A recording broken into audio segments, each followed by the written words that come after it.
How you doing, Eve? How you doing, Amina? Appreciate it, Eve, for real. Thank you. Thank you so much. I'm glad to see you guys back.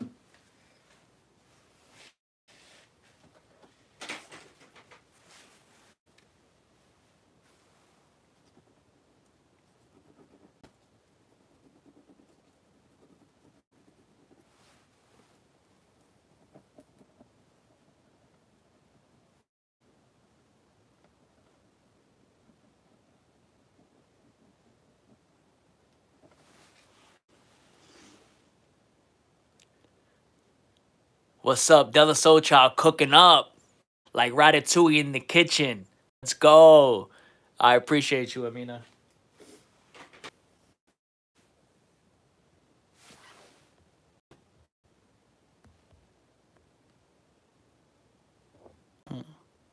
It could just be a glitch on your guys' end because it's working on my end.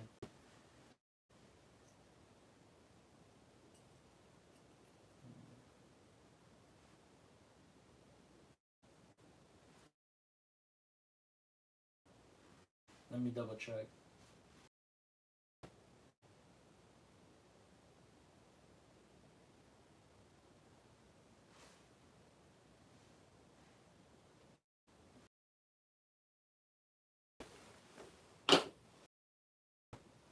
What's going on, Amina? I'm checking to see if it's working on my end.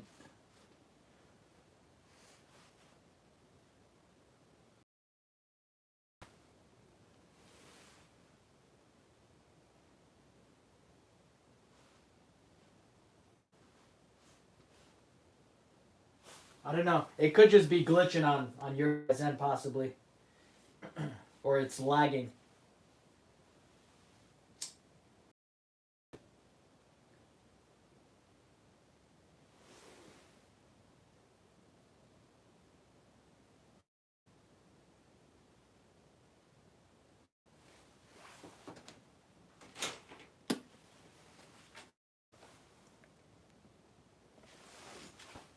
Can you see better? It's still breaking up. Yeah, it's probably breaking up.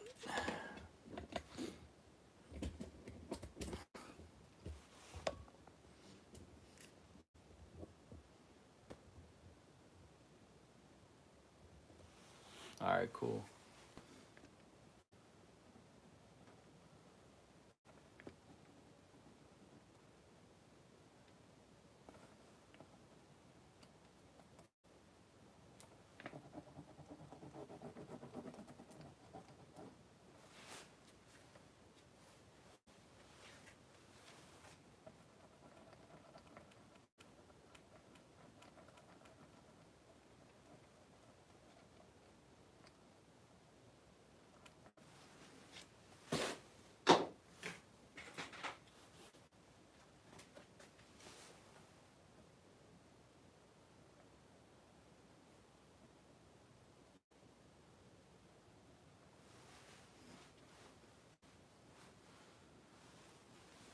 All right, cool. I'm glad you could see. It probably was glitching, lagging.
Where are you from? I'm from New Jersey.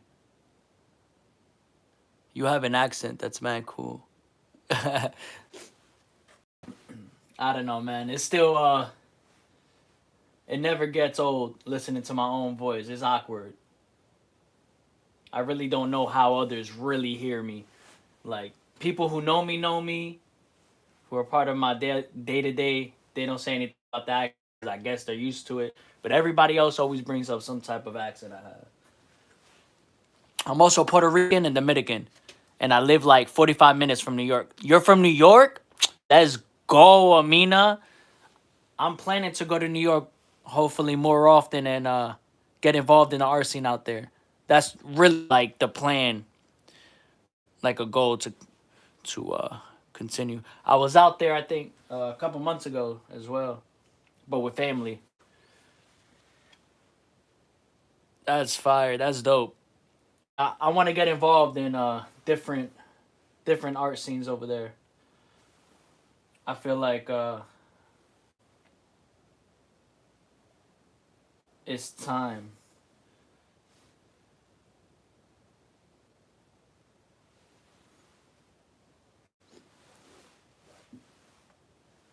I usually take well, I always really take the bus to get there.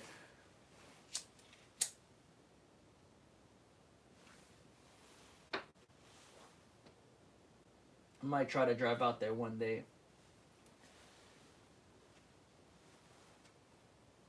but that driving is rough. What part of New York? Yeah, that's crazy though. Yeah, it's crazy over here. You don't come. No, I don't come. I don't come from Canal Street. This what? You don't come from Canal Street? Why would I come from Canal Street? Oh, yeah, it's crazy cold out here too, in New Jersey. That's fire that you're from New York.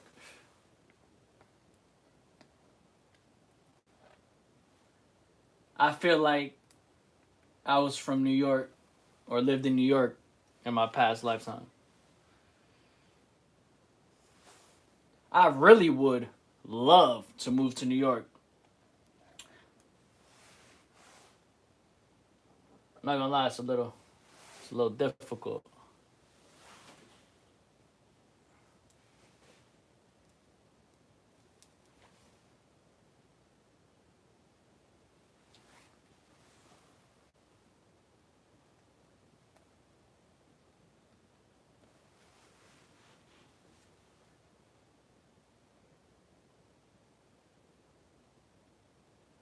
Oh, the entrance. Yeah, don't even ask me about it. I just show up and I figure my way around. Use Google Maps.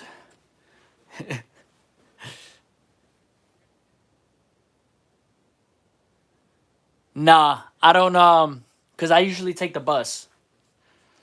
So they go straight to the city.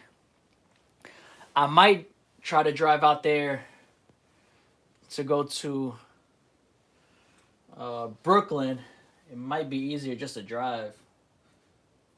But I'm not used to driving over there, so once I get used to it, it's something if I feel like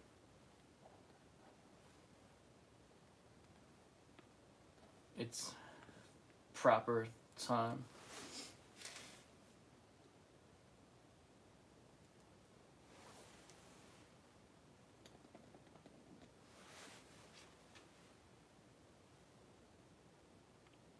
The honking is hilarious. I love honking. I honk at everybody out here.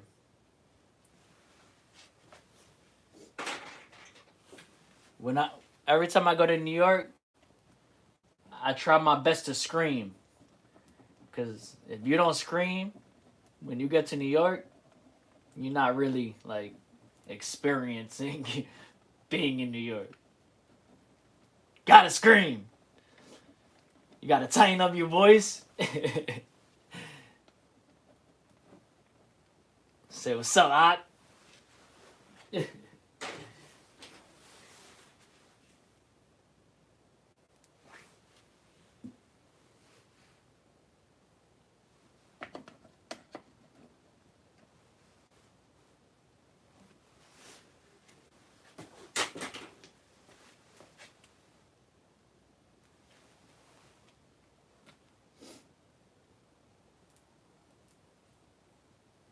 You say you're from Queens?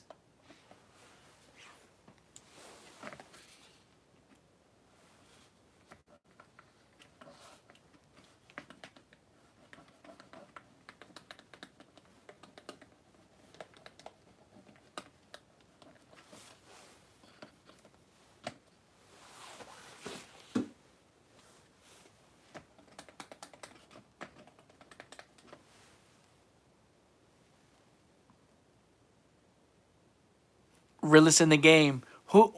What's the realest in the game?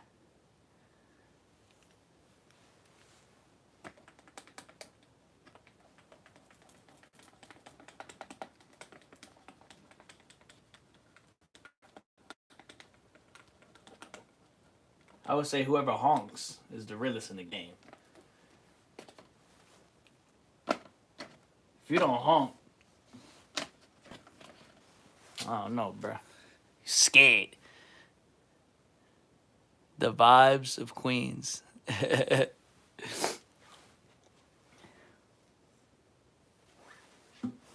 I don't know too much of, of course I know,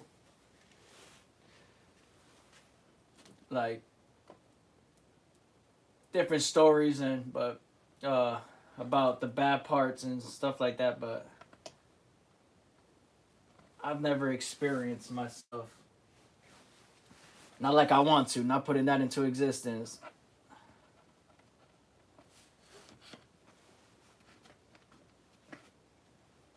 The last time I went to New York, well, not the last time, but like the last time I went to New York, like a year, 2 years ago, or a year ago, or whatever. I think a year ago. I went out there and I walked throughout all the boroughs, all to New York. Found some canvas boards, ended up drawing on it. Actually, I got the video on my YouTube. That was when I just was getting inspiration just from everywhere. Taking the subway, just by myself, just getting inspiration. That was a vibe. I want to move to New Jersey because I feel like it's less dangerous than in New York. I would say that as well. I mean, it depends, what part of Jersey. If you end up moving to the areas of Jersey that are a little bit more rough,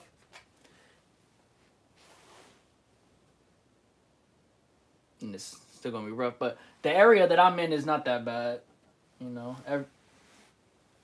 Everywhere got its quirks.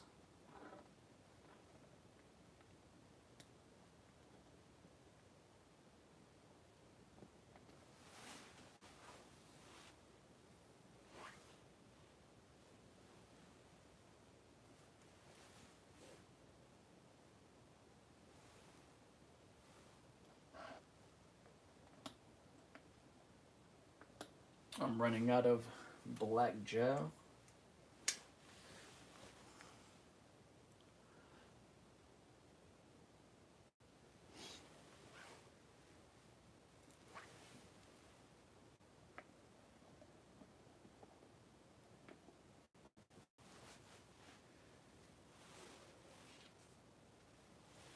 For a hat, I would make you a custom one. Not this one personally, but we can talk off live. I got you. If you want a hat, definitely let me know off live or hit me up on Instagram and we'll talk. I'll definitely hook you up for subscribing and definitely engage, like showing love for real. And you're from New York.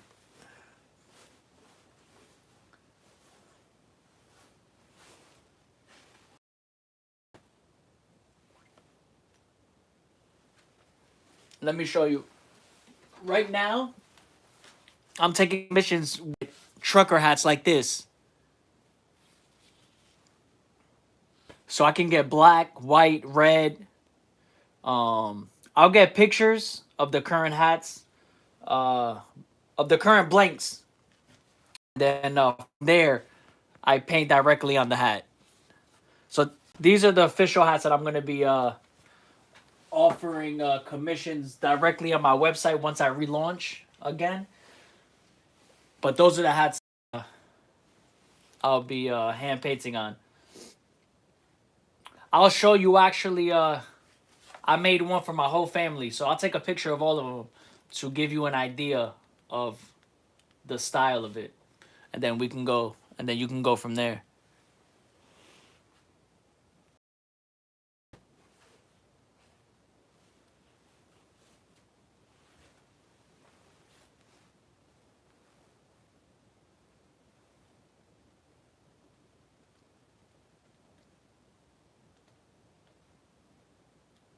I've been so wearable art was actually the first medium that I started creating on in like 2016. And then from there I expanded and started taking more seriously canvases and just other mediums along with my wearable art. And recently I've been incorporating a different style, reincorporating my wearable art to have the vision of my overall art influence and my art style as it is like currently and throughout my current progression.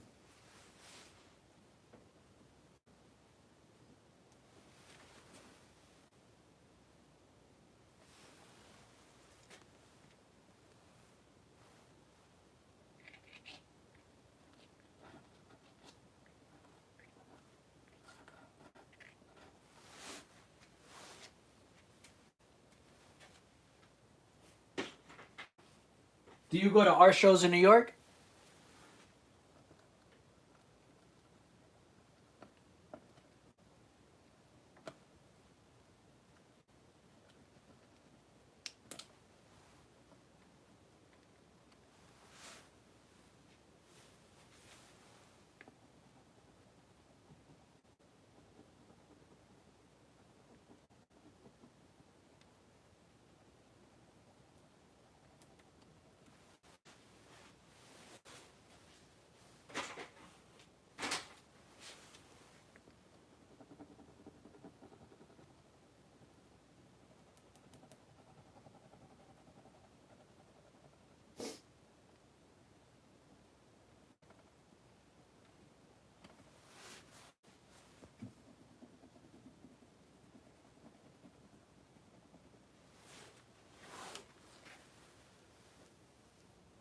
Okay, that's dope. Thank you, I appreciate it. I can't wait till you see like my whole body of work in its entirety. There's so much work that I've been creating throughout these past 4 years when I came back from Florida. Um, just a huge body of work that I've been waiting to put out there on my relaunch of my work.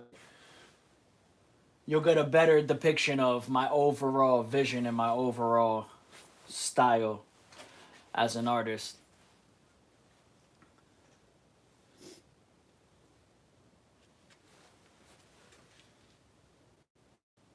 My goal is to truly bring out that light currently, um, through my dark moments in life,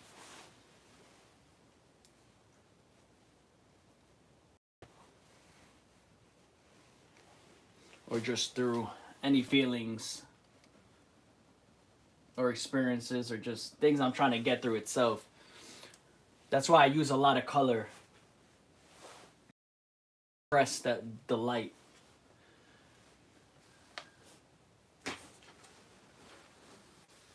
and personality.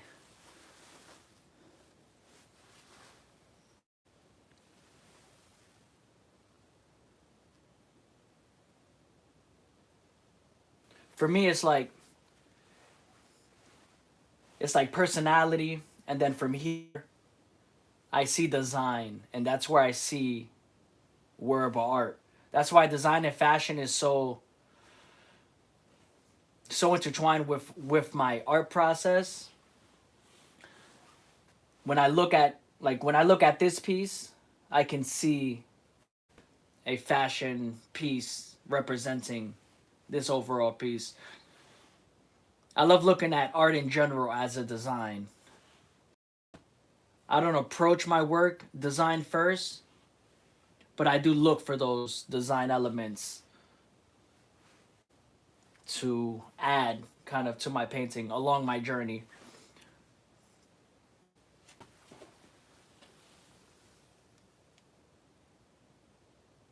So you were swimming with crocodiles? Wait, what? What? Oh, never mind. I forgot I said Florida. Yeah, hell no. Yeah, I still remember the time I went to it's called Spring Rocks or something. I can't believe to this day I went in that water. There was really like alligators really could have popped out. I remember seeing a seal, snakes, and I went in there bare. Never in my life again. That shit was scary. But I'll be honest, I didn't see as many crocodiles as other people experience out there.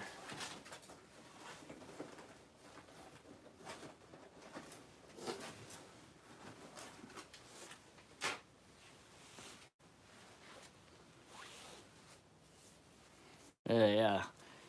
Bruh, people who are from Florida, don't even get them started with swimming with crocodiles. Crocodiles are their friends, bro. Like, I met this one dude. He said he got bit on his leg swimming in the lake in his backyard, but he continued to swim because he was like, nah, he didn't mean it. The fuck you mean you didn't mean it? And he's told you this? Spoke to your ass? He said, my bad, cuz. I ain't mean that. Just bit you for a little bit. It made no sense. I don't know. Florida's different. Florida's different. That's all I gotta say. But Florida got vibes. Florida's different, but Florida has personality. I don't know. I didn't grow up there, but it has personality on the low.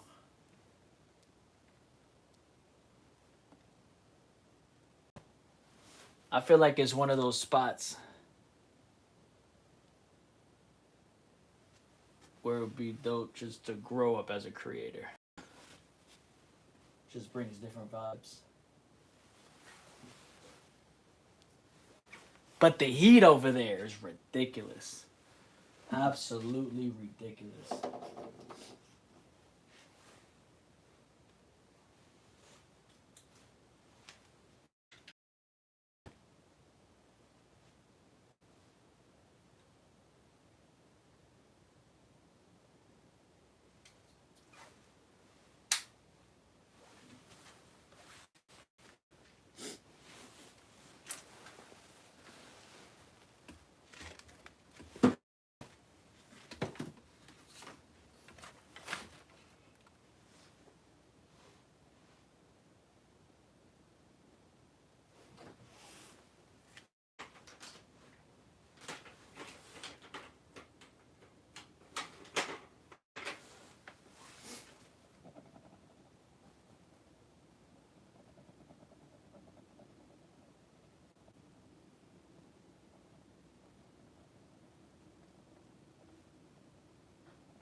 Yeah, the heat is brutal over there. Like absolutely brutal. I didn't know it was that brutal till I moved there. Like there's heat, but then there's humidity, and that humidity is horrible. There's no going around it. You just get used to it.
Then I see some guy with no shirt. Yeah, facts. That's a fact. Yeah, that's hilarious. All the time, every day actually. That's funny. I remember that. I was one of those. That's what I remember.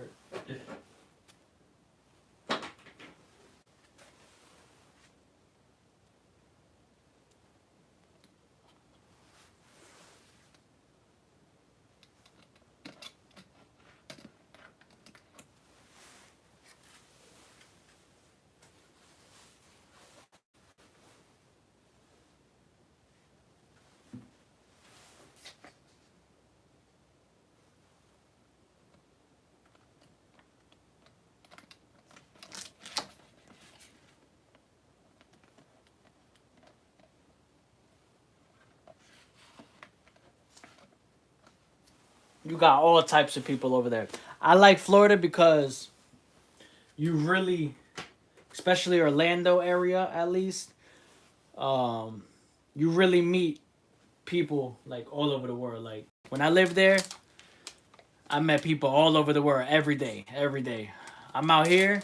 I meet people from New Jersey and New York, and that's it. Like you randomly meet people from other places. Over there, you really you're very diverse in the people that you're interacting with. I like that.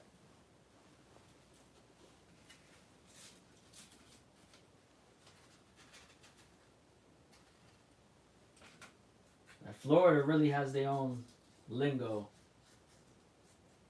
once you really like live out there and get to know the people who are from there.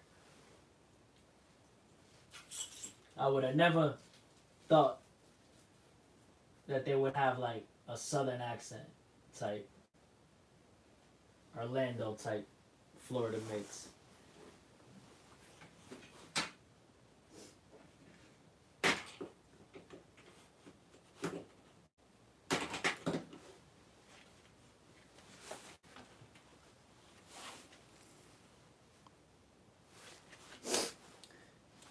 Yeah, I think so. I don't know, to be honest. This one I'm just like this one was kind of like I don't know, I was just playing with like this girl this face of a woman. I might add stuff, I might not. I might add some more color to it, but I kind of want to take piece to a larger scale canvas, a larger scale canvas piece to follow the theme of this one over here on the wall and some other canvases that I have that are based off of love and just different feelings and different experiences of mine, my perspectives on love, things like that.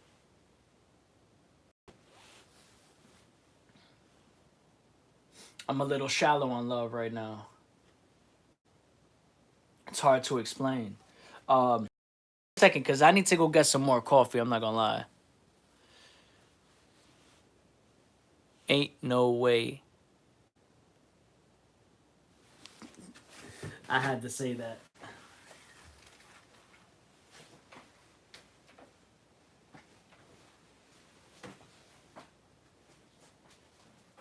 I need to go get some coffee. I'll be right back.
I'm back like I never left.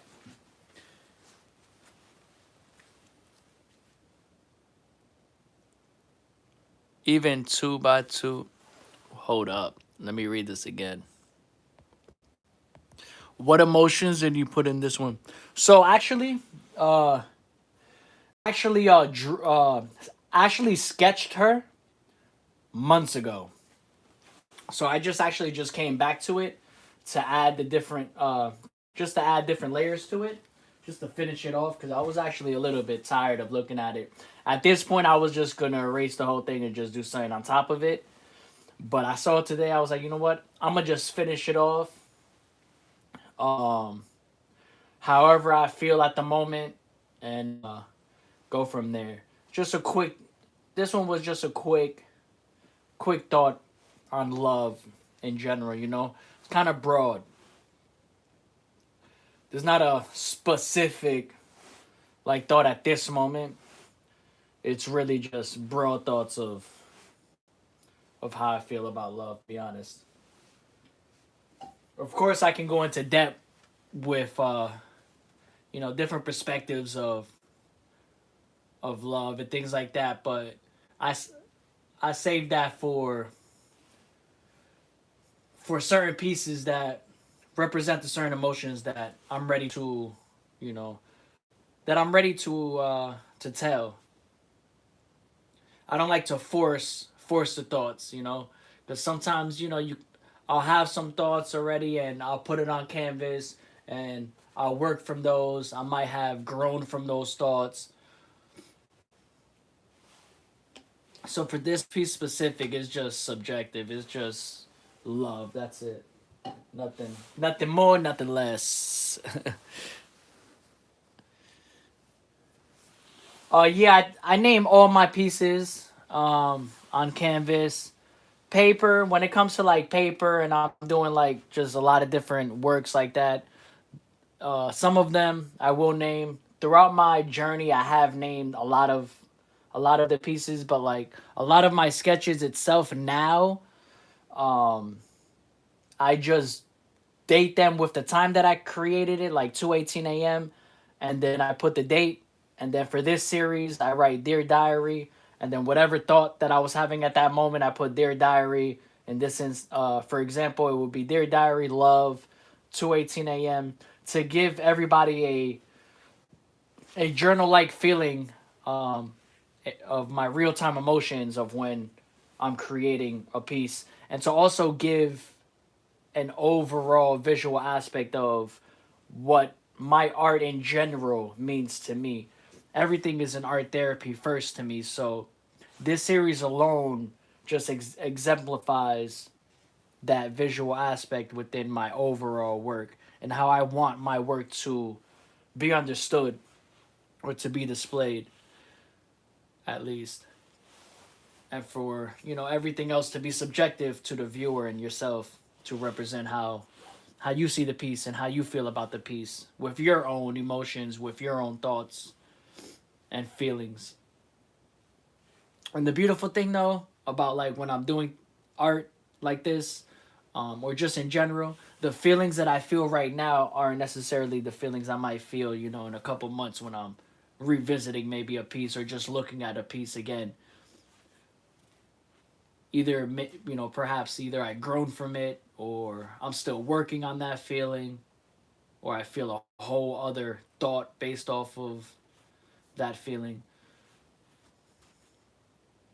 So titling, it's depends, right? I mean, I always for my canvases, I do, like I said, I do go and title them for the most part, but this it's open. But at the end of the day, like if I don't want to title a painting, I won't title a painting. Like it really all depends on my present moment, but most of my works are titled currently.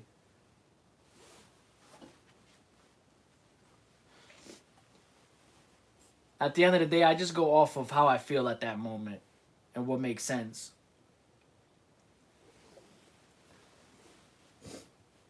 I just like to push out work continuously, and when I do work on paper, it helps me to get out my thoughts very, very quick.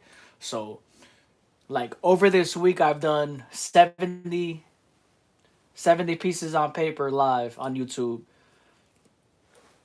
and I was able to push that out in a manner that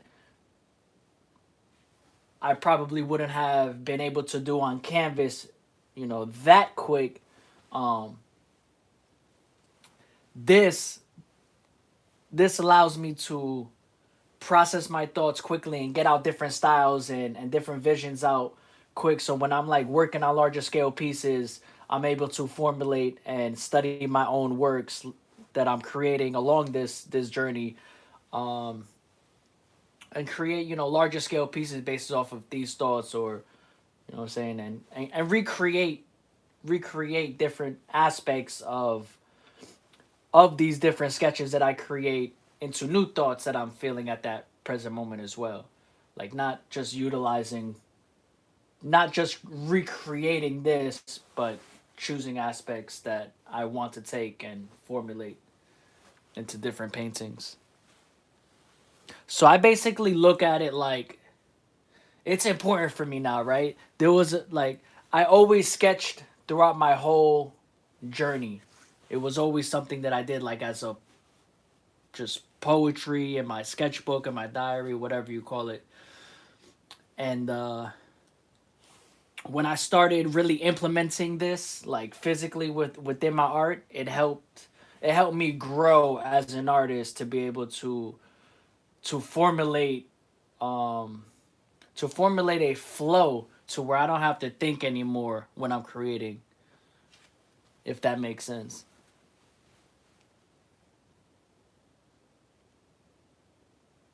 We Picasso'd it. Shout out to Picasso. Picasso is such an inspiration. I mean, as a child, my parents, my family always took me to museums growing up, right? And I always kept my books, like my museum books from a child, when I used to get them from the gift shops. And it's crazy, like all of the Picasso drawings that I would try to like recreate within. It's funny. I'm gonna tell you, like, to get a little bit off topic, but it's similar. Like this visual aspect of a woman, I'm starting to notice.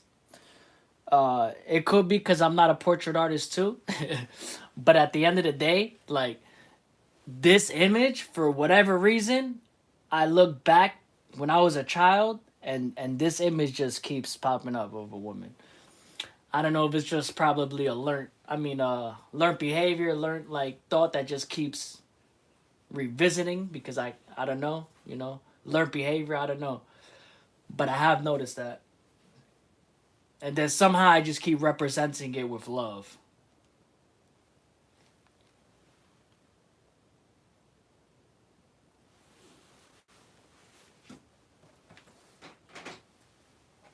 As time goes by, I started I started really like taking YouTube a little bit more, or at least I've been on YouTube a little more active recently, and I plan on continuing to show my art process and show my art on on YouTube. It's definitely one of those things I have to do for myself, for my younger self.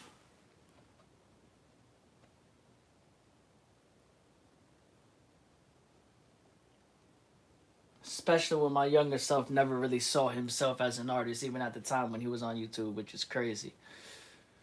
Where life can like, how life can shift and just bring you to something because you end up needing something to amplify your voice, something to be able to just speak because you feel like nobody else is listening. And even if they're listening, it's like, can they feel it? But does it even matter though? That's what I learned. That's what I'm learning. It doesn't even matter at the end of the day if somebody feels you. Like you shouldn't even matter.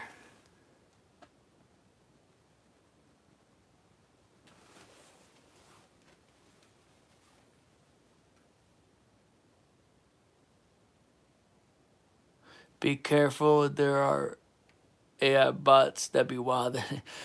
What do they do specifically? I don't know if I experienced it yet.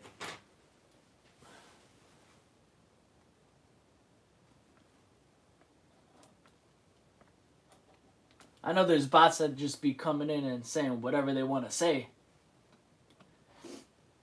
that have nothing to do with what I'm doing, but I haven't really experienced that like that,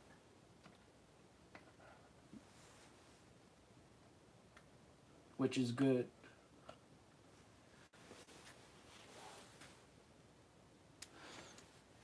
But it's only been a little bit.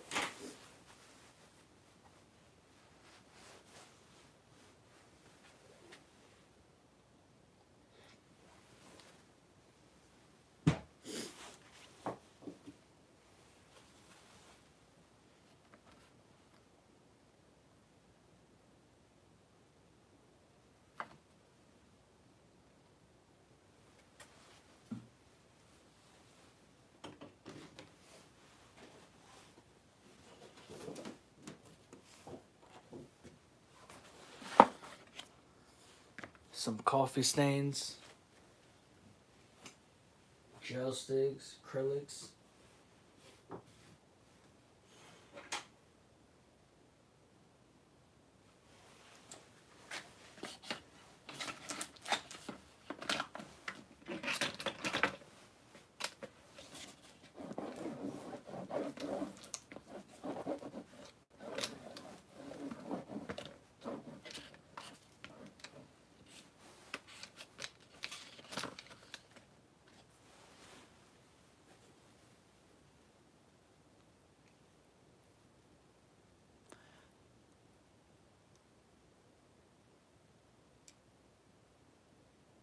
Oh shit.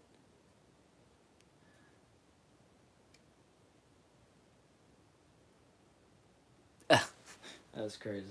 What? It was like what? The profile picture.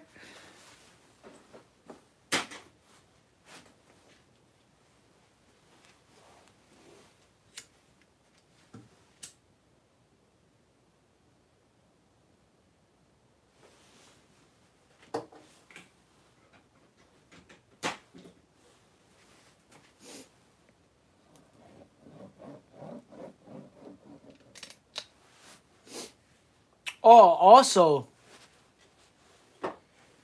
with all my wearable art pieces,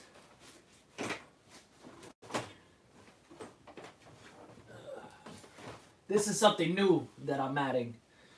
But I'm gonna be giving out trading cards, handmade trading cards. These are blanks. I have other ones that are created, but just to give you an example, that are gonna come with them as well. But these are new series, new collections that I've been working on for the past few months. I have a couple finished collections over here, or series.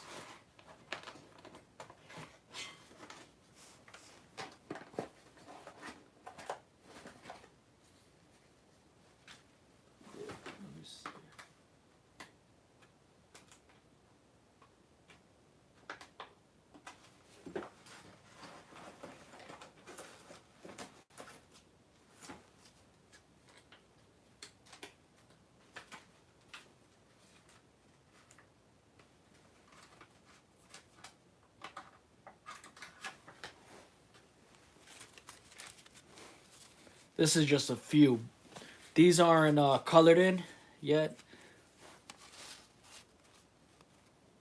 Just to give you an example.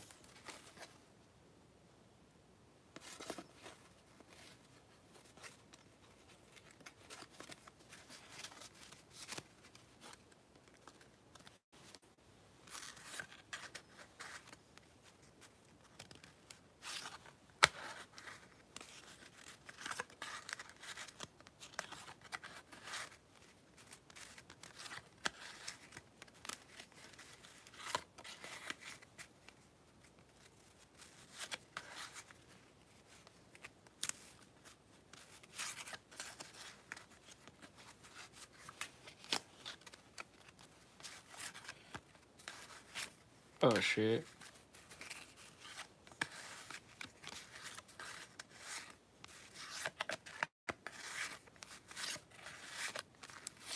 I think that's it. Yeah, you get the point. But these aren't colored in, but then I have a lot of other ones that are finished.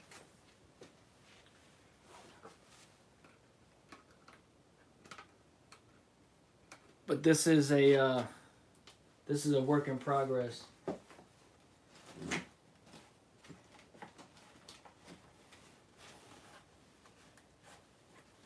Thank you.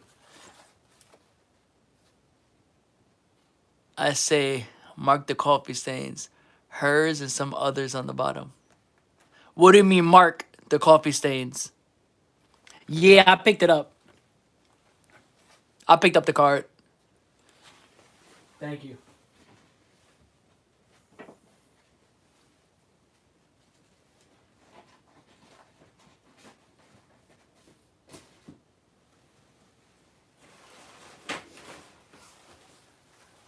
Yeah, man, I have so much art that I've just been creating and just creating.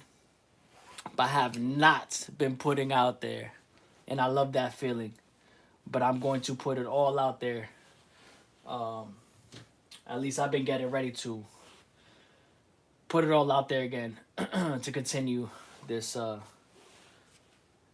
this spiritual art journey of mine.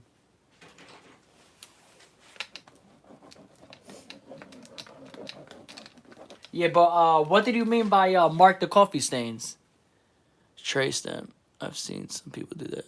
Oh yeah, I've done that already in different sketches that I have throughout my sketchbooks.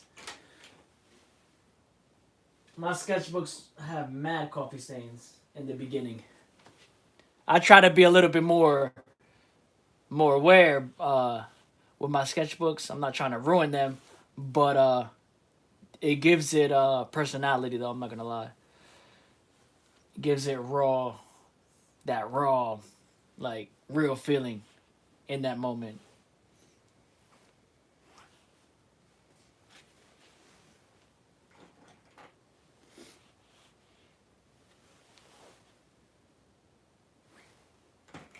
Of course, the goal here is not to cover up. Like I don't care. Like that's part of the piece.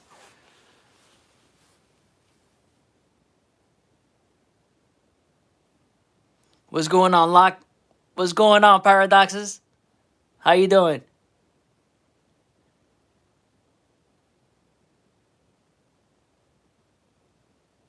Oh, Paradoxes! I checked out your art. Yo, it's mad expressive. I was impressed. Me and you have very similar minds when it comes to expressing ourselves in the sense of um in the sense of like why we create. I could tell you put a lot of emotion into into your art the same way that I do. That is not just that is not you just painting. Like there's a lot of emotion.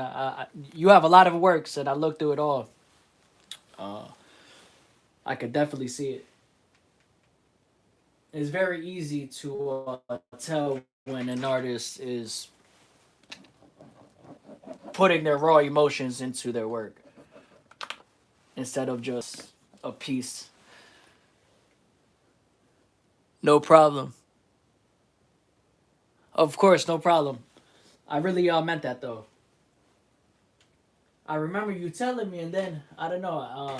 You commented. Then I went on your page. I realized I wasn't subscribed. Then I was like, wait. Then I saw some art. I'm like, oh wait, they post videos. I'm like, oh shit, there's art.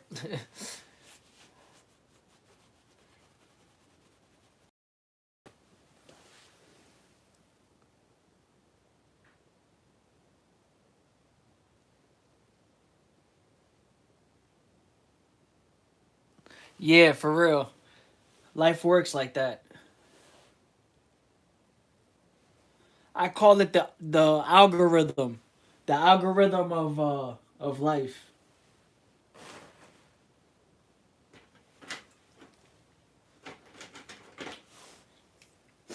But that's a fact though, because I could definitely see in your work that you put your emotions into it. I love it. Definitely keep expressing yourself the way you see fit.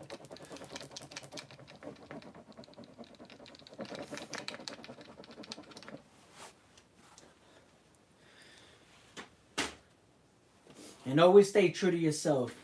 You know, like me, a part of my journey, even though I started my art journey as an art therapy, there was always that other side of me, even finding that art therapy moment, that art was kind of like already kind of natural to me. So it's like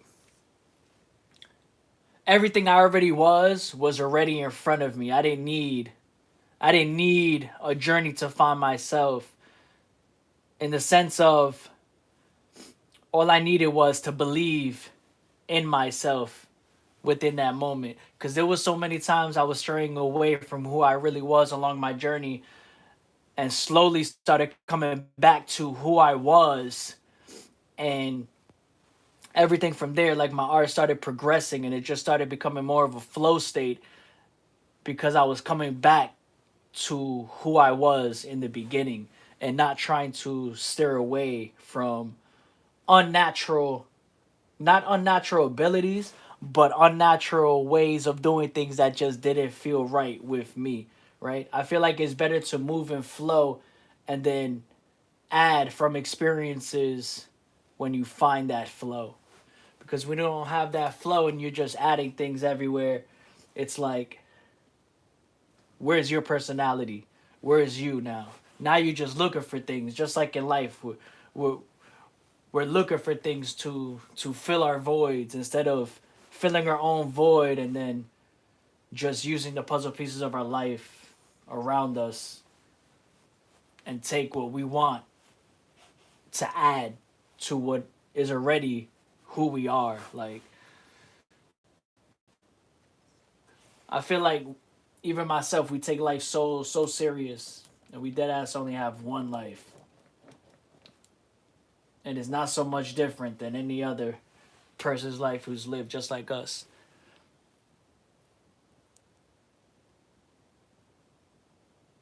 You can't hear, my bad. I'm probably talking low. I have to get a mic. It shows what people engage with your channel the most. I think maybe based off of view time. What do you mean?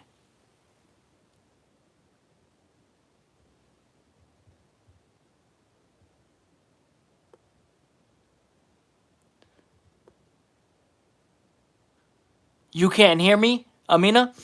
It's like a rank system with use. Most channels have is basically the most engagement is the highest.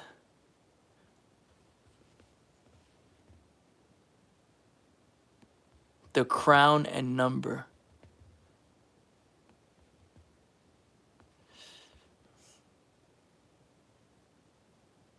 The crown and number? What do you mean, Amina? What the crown and number means?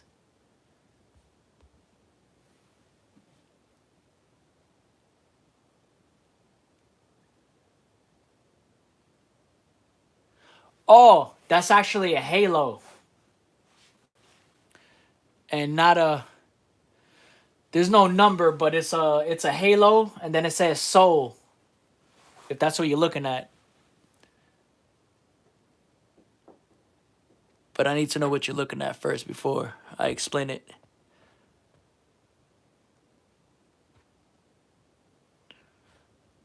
Yeah, I'm kind of lost here in the chat. I'm not gonna lie. Where did I miss here? What do you mean by the engagement? Most people with your channel the most. Maybe based off view times.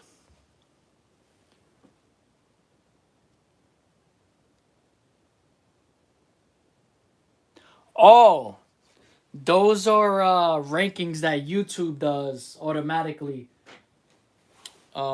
They rank the highest. That's basically based off of engagement. So the number one would be the highest engaged, I assume, in this chat, and then number two would be the second most engaged within this live.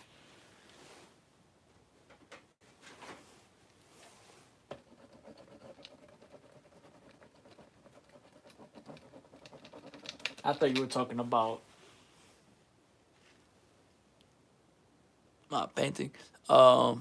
Yeah, no problem.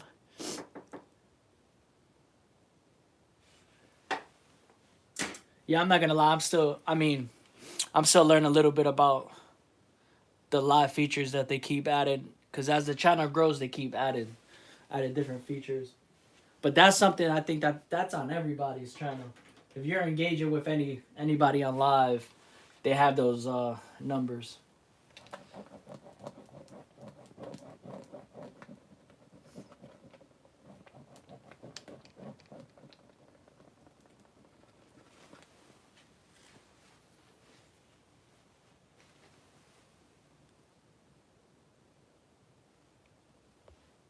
Nah, you guys are good.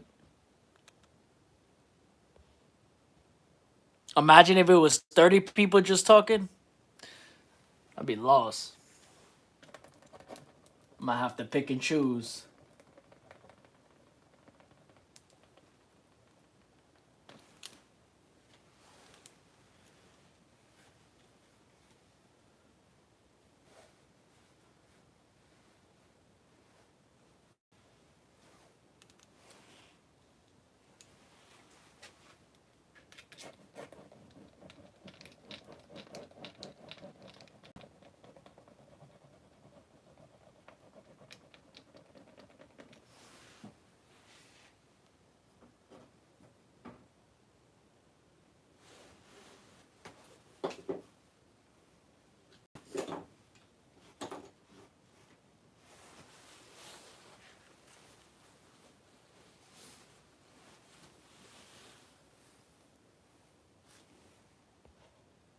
Eventually, you will get.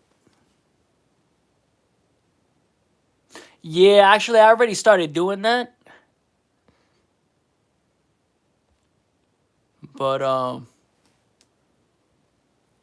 nah. I think that was. Never mind. That was actually for, something else.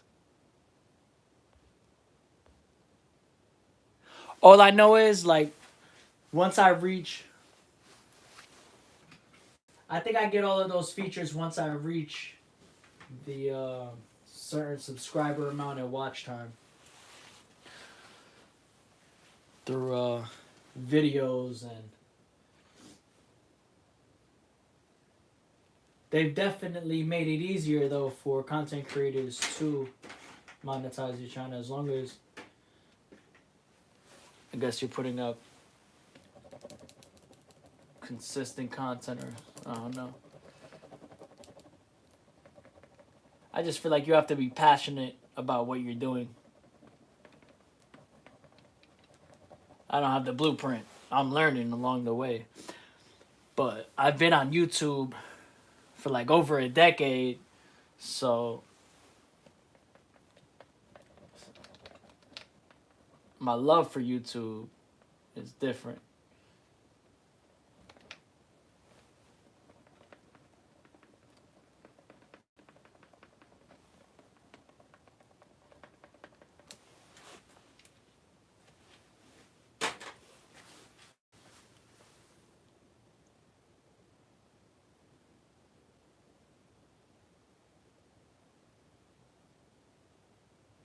Wishing us all luck.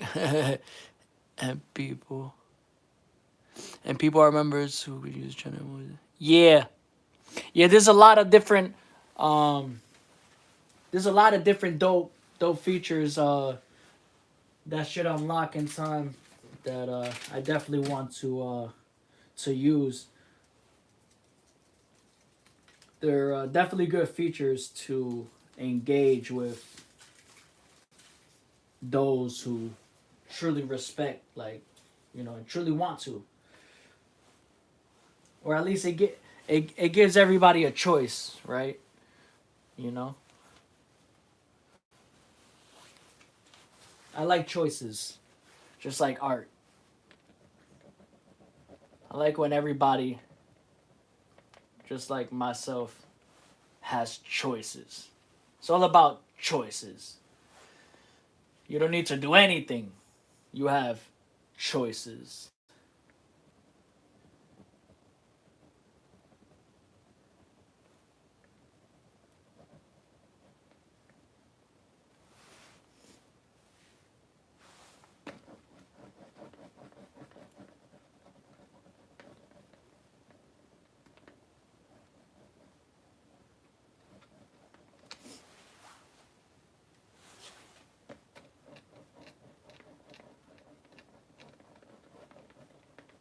Everything's not going to be a masterpiece,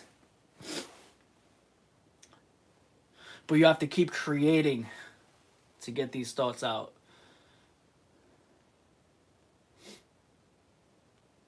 That's the beauty about abstraction.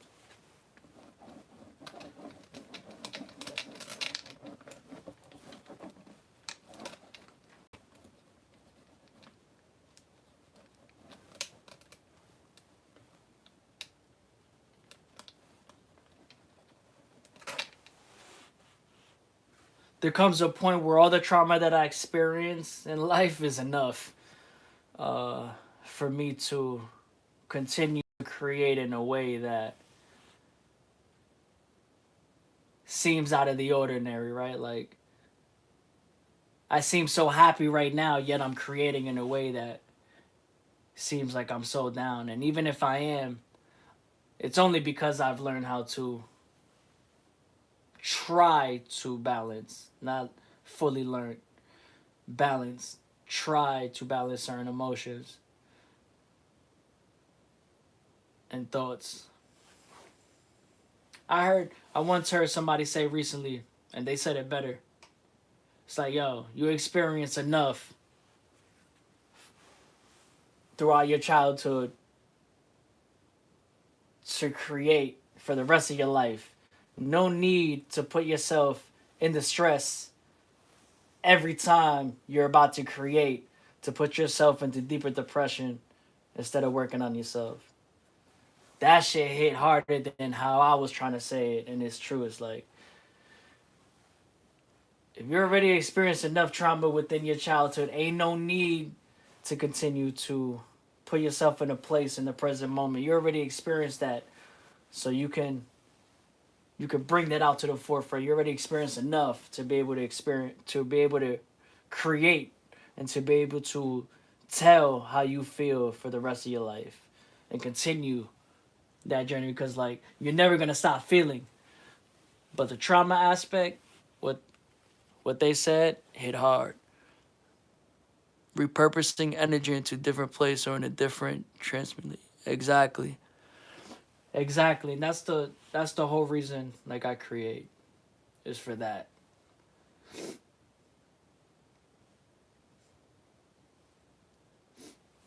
Just to find more of me through my work, you know?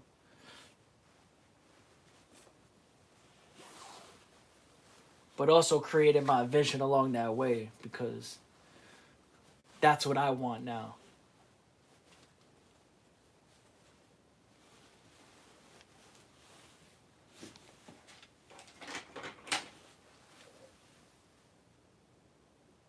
Casually.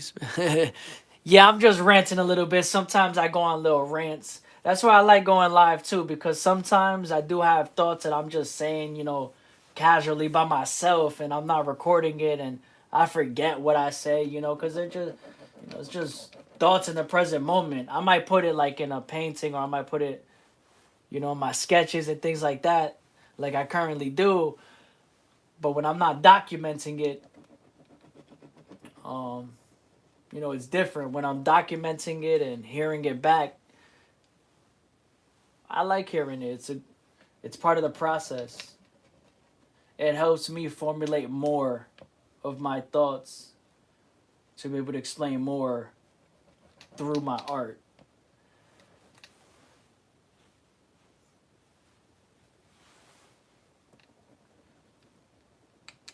Because like when I'm on live, excuse me if I'm not fully getting every answer out. It's just because it's in the raw moment. But I'm learning.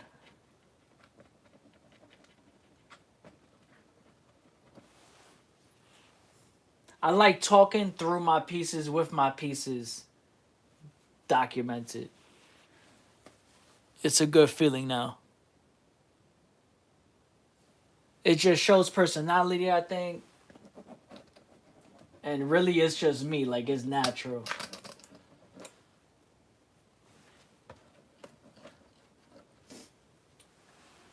Personality in the sense of it continues. It continues my story visually, out loud, live.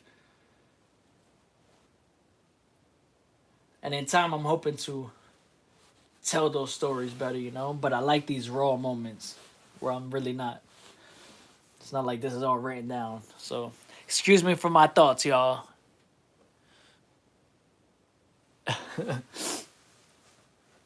My live went black. I don't know, Amina.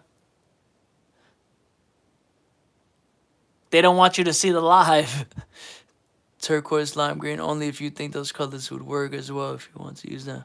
Oh, so actually, I have decided, um, when I'm doing collaborations with anybody, like taking color requests, that they're gonna be separate pieces than what I'm working on in that current moment. And the reason being is because at first, like the first piece, I only did it one time before you, and I still was playing off the thought of Dear Diary. But in essence, when I look back at it, after doing the piece, the second piece with you, the second collaboration piece on live, I realized that the the pieces itself shouldn't be part of like my Dear Diary series as a whole, because the Dear Diary series as a whole is a representation of me and my um, my immediate thoughts and my journey. And although these five pieces are part of my journey, I decided to make them their own series within themselves to display it to display them as the live collaboration series that was created through subscriber and viewers through YouTube. I think that would be a dope thing to just have, like, in a couple months or a year, to show all of these pieces that were created in collaboration between myself and then you guys throughout that year. And then I can create that series, um, like I said, in a larger collection, which would be dope. Instead of like adding it to. Nah, you're good. You're good, because all that means anyways. Like when I do decide to do it, I'm just gonna do it on a separate piece, and then it would uh it would represent more of like that that moment. But those pieces are still dope. Like at the end of the day. But after thinking about it, I was like, you know what? This makes more sense though to do it this way. Because let's be real, I think this could be the first collection at the end of this year to ever be done um, in its entirety, to have a collaboration of such that's created on YouTube Live, with you guys, and for you guys to be a part of that, I think would be dope. So that's why I wanted to change the whole series and like of how I'm gonna do it. We gotta do one with Amina one of these days.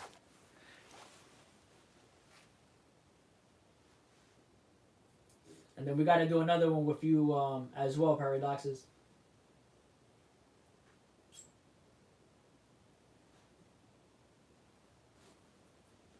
I'm gonna start them up again. Uh, what's the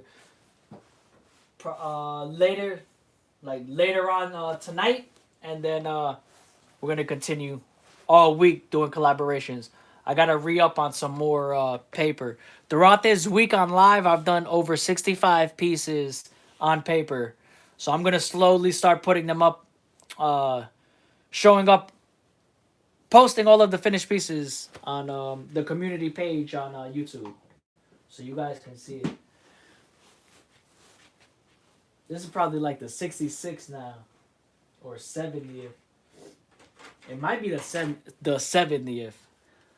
I didn't even realize.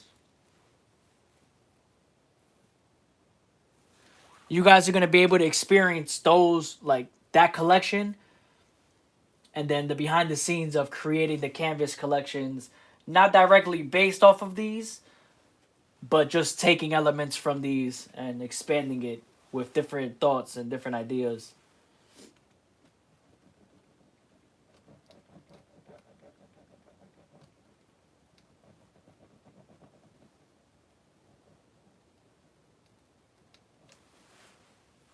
I like the mystery of what I have going with all of these works that I've just been creating and decided not to like put it out there immediately. I think having 500 works put out all at once,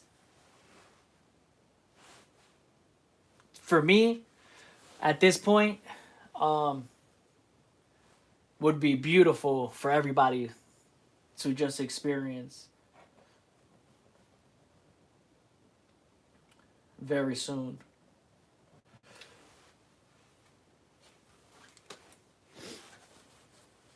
I'm just throwing numbers out there, but it could be more.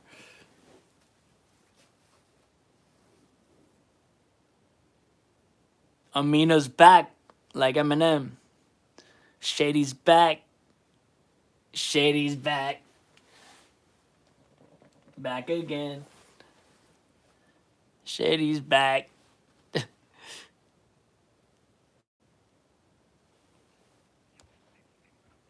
You as an artist always know best for sure. Yeah, for sure. Here's the thing, it's like, yeah, exactly. I mean, if you're an artist, you should know what's best for yourself. I mean, you should want to do what's, you know, fitting for yourself.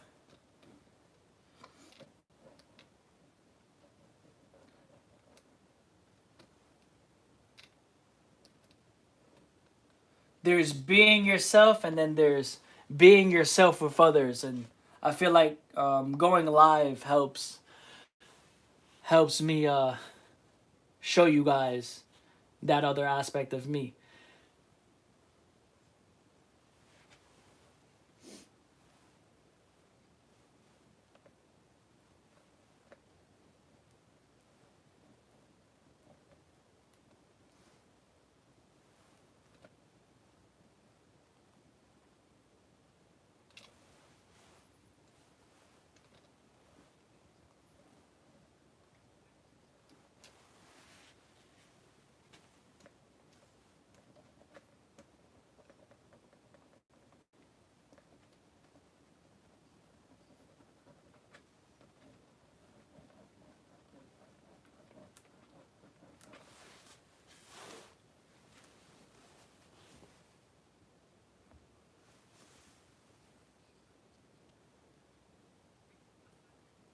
Eminem is the realest in the game.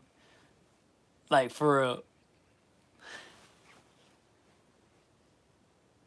Listen, I will be hitting up Eminem.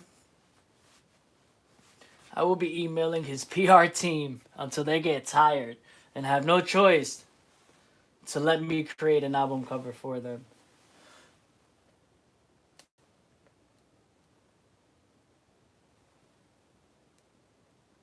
I mean, they got a choice. They got a choice to block my ass. They got a choice. But I'm gonna be respectful.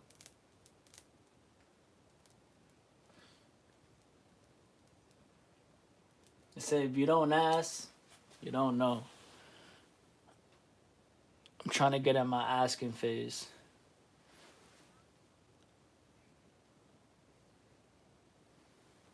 They say you can't get a yes if you don't ask. But you always get a no if you don't ask. Either way, you're asked.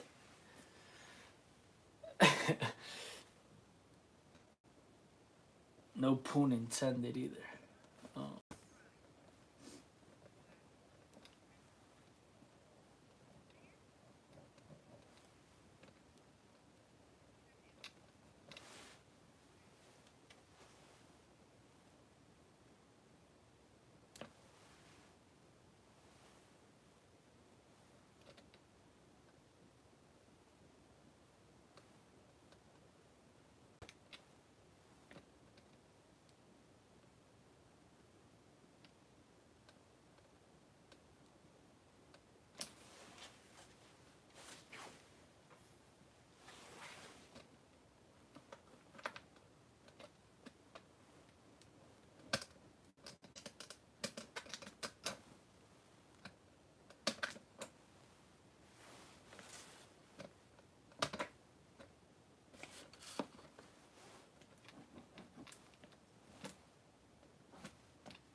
I can't rock. You can't rock with Eminem? What? Explain yourself, Amina. Explain what that means. I'll let you explain yourself. I will let you explain yourself. Please. I'll give you a moment. Amina is about to explain herself. Shit. No way.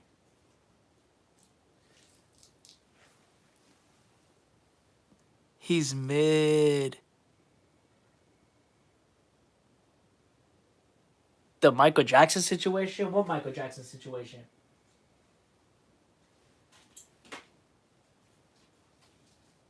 I feel like I knew about that, but I forgot. I have no clue. Look, I don't know, man. When I was a child, Eminem was the first CD, one of the first CDs that I started relating to, like deeply, on a spiritual level. When I didn't even know what spirituality was at that age. So it's like I don't know. I have a different respect for him.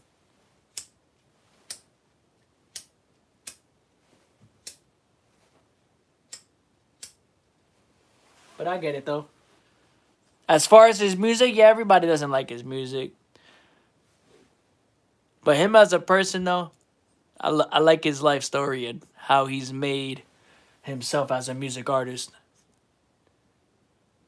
Oh, he made a diss track on MJ? Oh. Yeah, I don't know. Yeah, I don't know about that one. When he did that?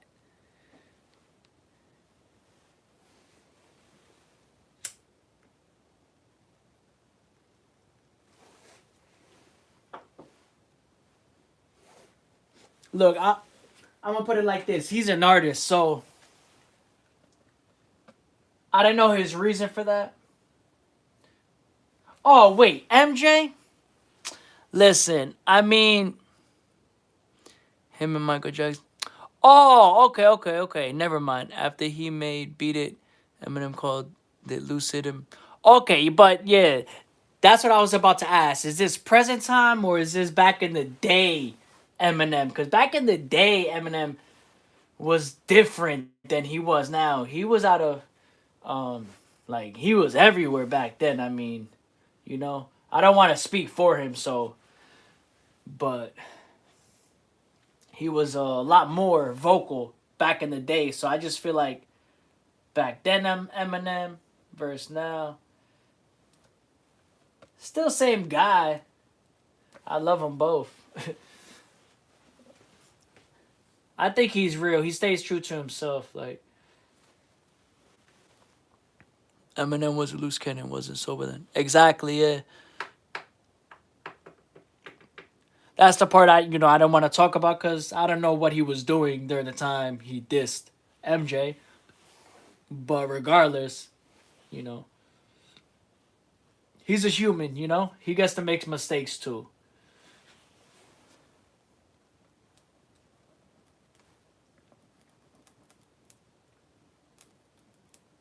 I mean, and even if he meant it, you know, he's allowed to have an opinion. But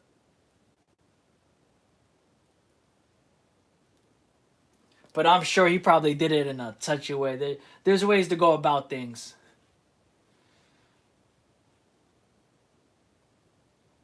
I feel like music artists will always find a way to try to bring some type of beef that doesn't need to be, just so just to bring some publicity.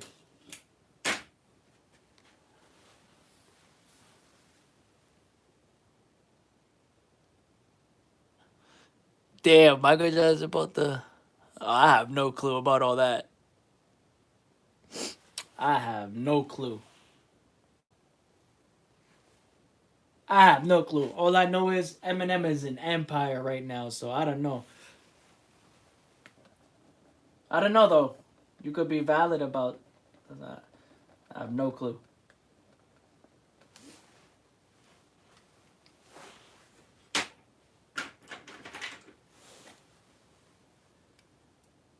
Oh, he did.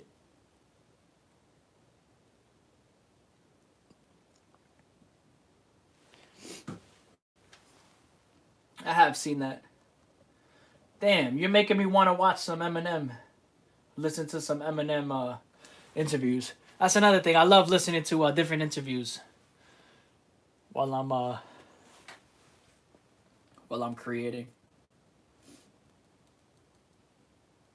I like to just, and sometimes I just really like to just take my time. Like when I'm creating art, I just go with the flow.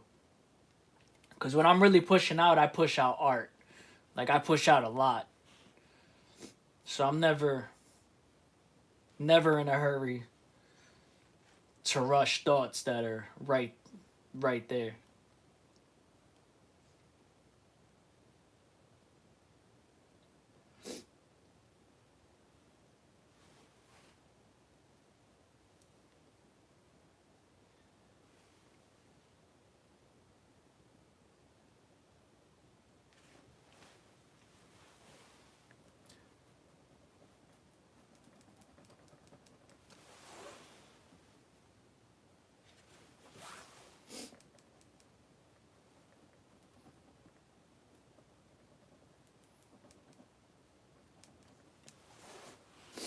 So guys, question. What do you uh what do you guys think about the Guinness Book of World Records?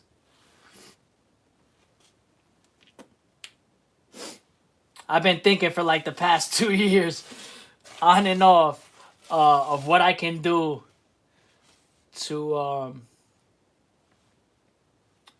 to create a Guinness Book of World Records based off of my art somehow.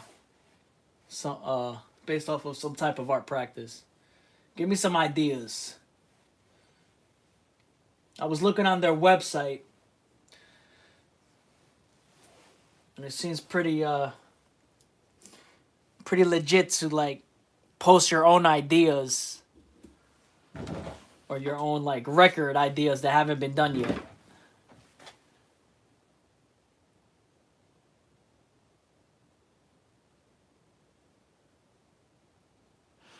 So I was thinking, there was one I was thinking in a day. Um, that would I like all of those personally. I feel like if there's, I'm gonna look those up.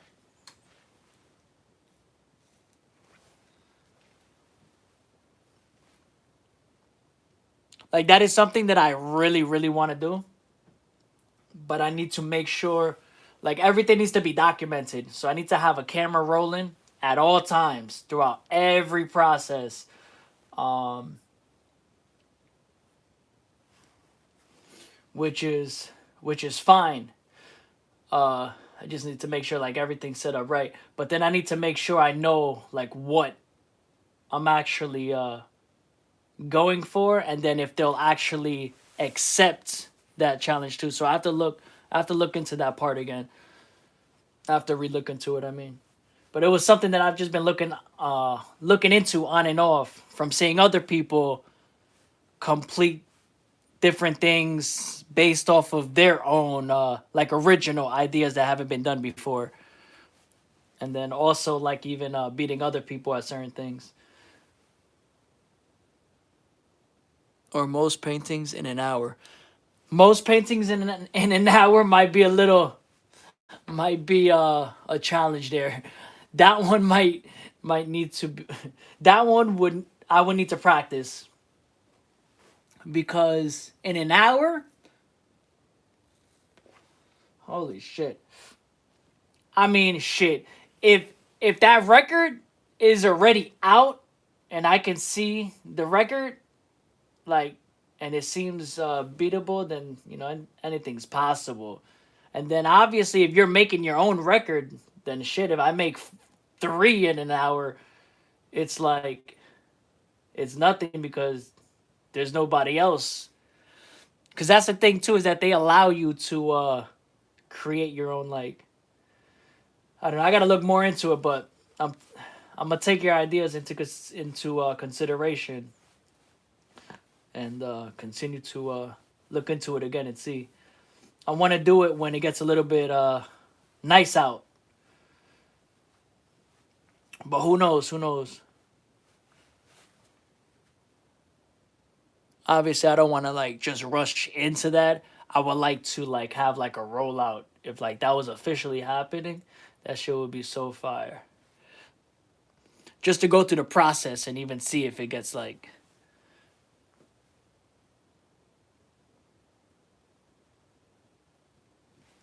yeah, that would be fun to do.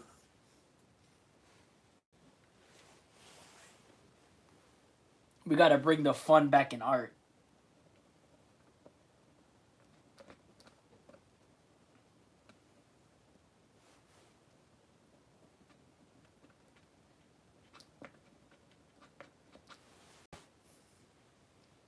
Nah, there's fun out there in art. I just gotta bring myself involved more with my introverted self. Feel like I'm putting down communities who are out there trying to do things, but then people don't take advantage of it when they feel a need like they would like to do things.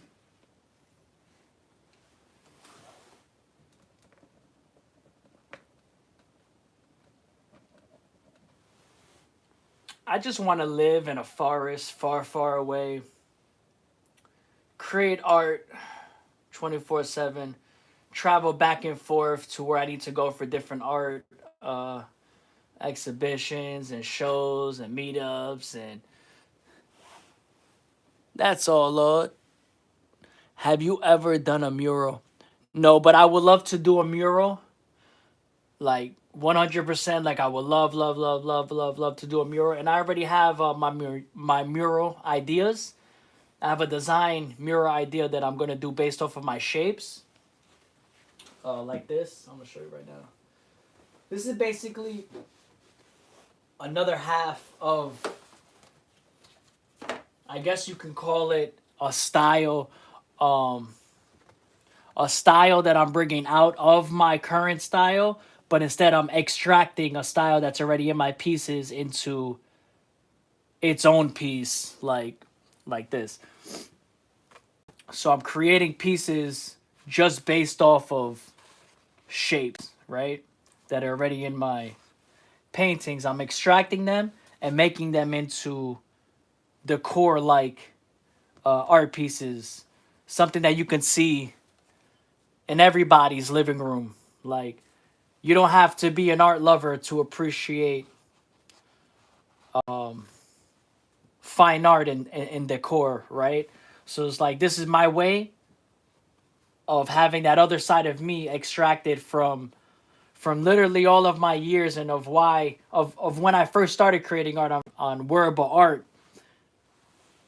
This shows my growth within that journey to create something which I deem a little bit more like for everybody in a luxurious type form that you could just see in your living room or your den or wherever, you know. And then I have other pieces that I created based off of this on other canvases that I have that I was working on. And then I'm gonna continue and expand off of that. So it's like I'm gonna have like different mugs, different home decor items those based off of those shapes to create that fine art decor. I'm not I don't speak fluently, but I speak un pequeño. Yeah, I speak a little bit of Spanish, but not fluently. And then that's what I was saying. So the mural that I want to do is based off of those shapes as well, to bring a fun. So like you could see a wall, and then you just see those shapes, and it's just like a nice, fun wall. You know, you could take selfies with, something fun and pop like, you know, with a lot of color. You know, maybe some walls can have like some affirmations. I want something positive, you know. I also want to do murals as well with my overall art, But the extracted portion, like I said, I want to have that as a mural offering to pitch to different different places that might be looking for a muralist or whatever the case may be. There's a lot of different places that look for different projects, or they're looking for people to pitch a project. So like that's basically my current goal for that. And then I'll, see what happens with that, but I want to focus on that aspect first. But what I'm going to do first, well, I'm going to display the mural, because I've never done an actual mural, is to do a mural on this wall here. And then also I'm gonna buy some plywood and all that stuff or whatever, like big ass plywood and stuff. But I'm also gonna do it on the wall as well, and then take pictures of it to have a portfolio to pitch to different projects, and to pitch my project as well to places that I feel like could use it or might use it. I also want to go back to Miami to do murals over there.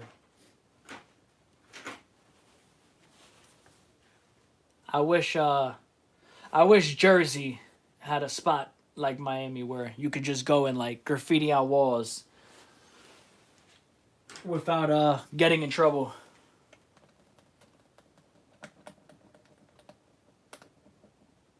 That's one thing that's dope about Miami.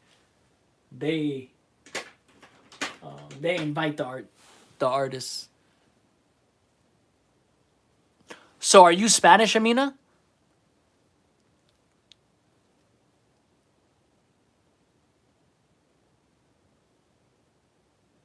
Spray painting is amazing. I love implementing spray paint within my works. I actually have to re up on spray paint, but on my canvases, I do like using that. Spray paint is a big part of making wearable art clothing as well. Like the airbrushing format of spray painting on clothing. That when I first started, that's what I used all the time. And then different paints. Yeah, Miami allows that. I never personally experienced it. Like I said, when I moved out to Florida, like I was just in the beginning stages of really just like I was still in that art therapy place. I was going through a lot, just figuring myself out in the mental health space and learning more about that. Because all of that was new to me, while I was finding art. So it was like along that way where art started becoming more of a way of life for me. Like I wanted more from art than just like I wanted other people to feel it too. Like it was just something that I knew I wanted to do. So along that journey, I was trying to figure out, who I am as an artist. Like, am I an artist? Am I just expressing myself? Like, is this something that I am comfortable with other people seeing? Um, so I feel like for me, Florida was a big learning curve. If anything, like brought me so many different experiences that I mean I couldn't even say otherwise. Like it's the only experiences that I had. So and then coming back to New Jersey was like another pinnacle, because it was like another shift that I didn't expect to happen the way it did. While my art was at its point of growing so much, and now I have so much art, and like I said, I'm in this different flow state that I'm just happy about, basically. Like, and I'm just happy to experience it with you guys, and that you guys appreciate my art currently. I feel like this is the perfect time to be a part of my art journey. If you've never been a part of my art journey, throughout my art journey in general, this is like the perfect time, because it's like you get to see everything, my whole vision for what it is. not just my starting stages and then growing to there. Now you get to continue my journey and growing from there and finding myself more.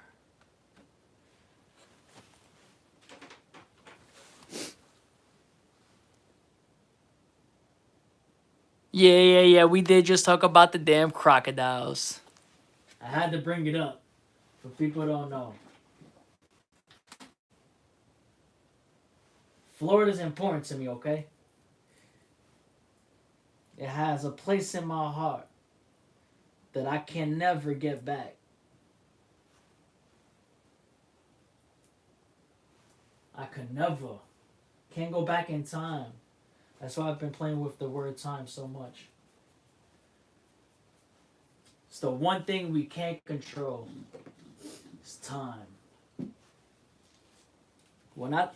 It's one of the only things we can't control. My bad. We can't control other people too, but that's not what we're talking about. And you can't control crocodiles, no matter what Floridians say. You can't control them damn crocodiles. They lying to you. They want you to die. That's ridiculous. It's hell. It's ridiculous hell. Crocodiles are not your friends. They was around when dinosaurs was around. And crocodiles is still around, bro. Like, stop playing. We are not smarter than crocodiles. We are not smarter than sharks. Stop playing with sharks already. It's ridiculous. If another person gets eaten by a shark because they wanted to jump on the shark and give it a kiss, I'm gonna be tight.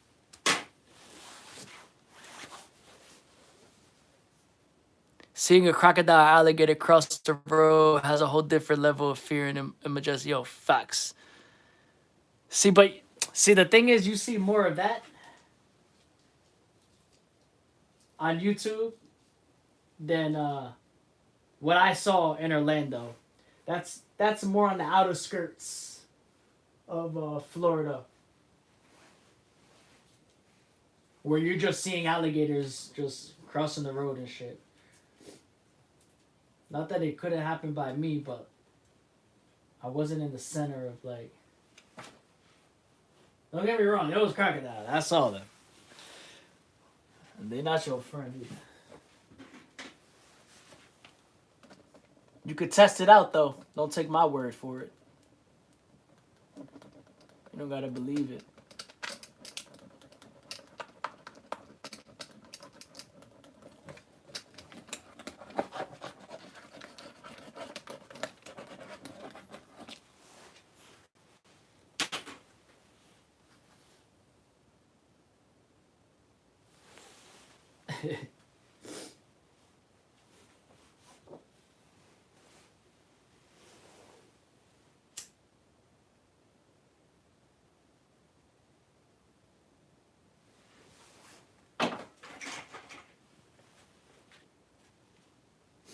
I can't draw an alligator off the top of my head. Like,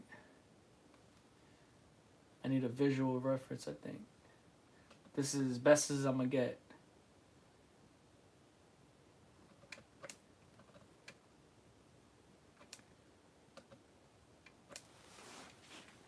That's as best as I'm gonna get, I'm not gonna lie. But I'm happy with it.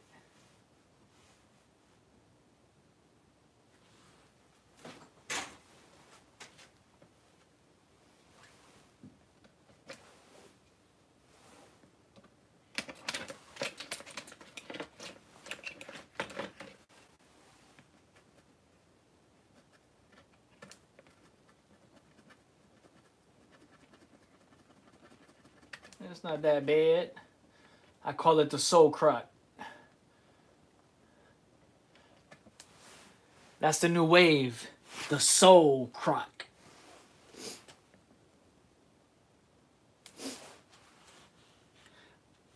Like, can you envision? So, do you guys wear Crocs? Since we're speaking of crocodiles. You wear Crocs?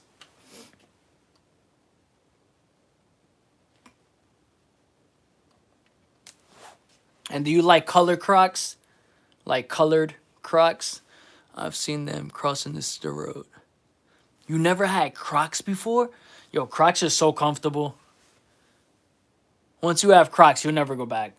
Like, that'd be your go-to, like, slipper just to put on, or shoe to put on for real. I don't think you call it shoe, but whatever you call it, Croc. Anyway, but like, just envision Crocs. So I made Crocs, right? I had Crocs, and I hand painted my shapes on it to see how it would look with some custom Crocs.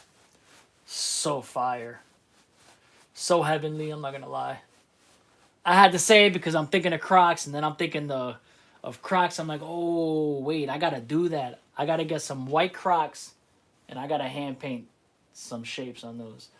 But I say that because if Crocs is listening, we need to do a collaboration. If somehow you come across this Crocodile Live, because we keep saying Crocs 500 times, just envision it.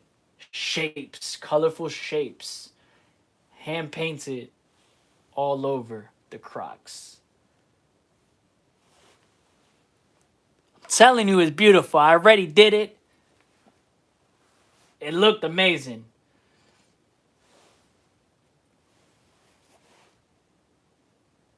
It's like it's so simple, but it's me, you know?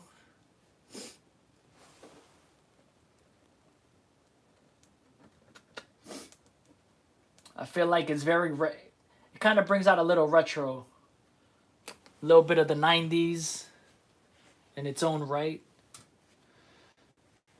a little bit of 80s in its own right with contemporary.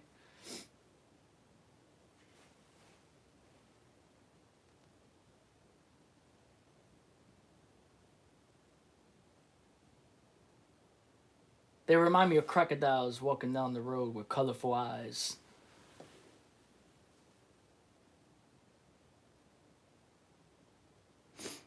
You saw a post that was talking about how you got art inspiration from someone. How'd that go?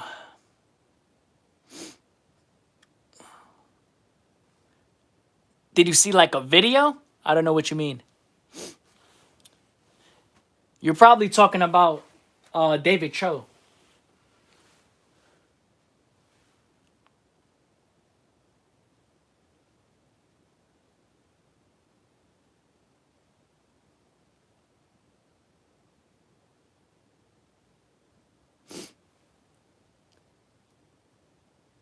Let me know if that's who you're talking about.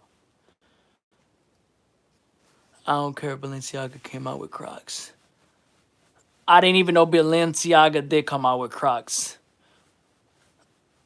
But they need De La Soul Child Crocs. Message. Holes.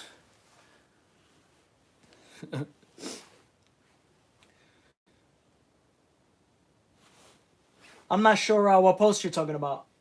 Unless it's David Cho.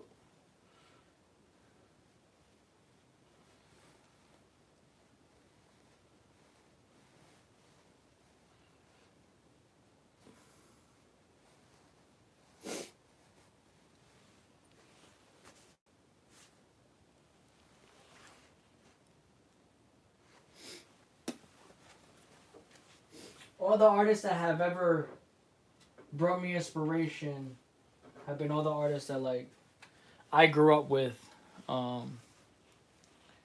Past artists, like late artists, dead artists now.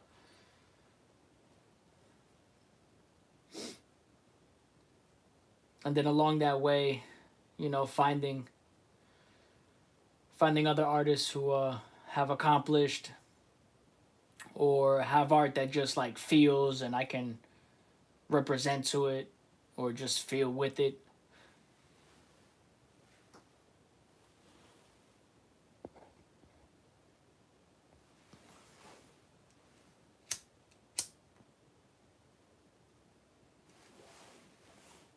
But nowadays, I don't look for I don't look for inspiration in artists. Back in the day, I never looked for inspiration. It was more of like motivation, you know, to feel like, oh, okay, anything's possible. But like I was explaining to somebody, like I was explaining to other artists a while back on Instagram, because Instagram is really where I've received the most support. That's my main social platform. But I've been off social media for a whole year, like for real. Like overall, just like figuring out different things, and then I started coming back on YouTube, and now I'm gonna be back everywhere. But the point is that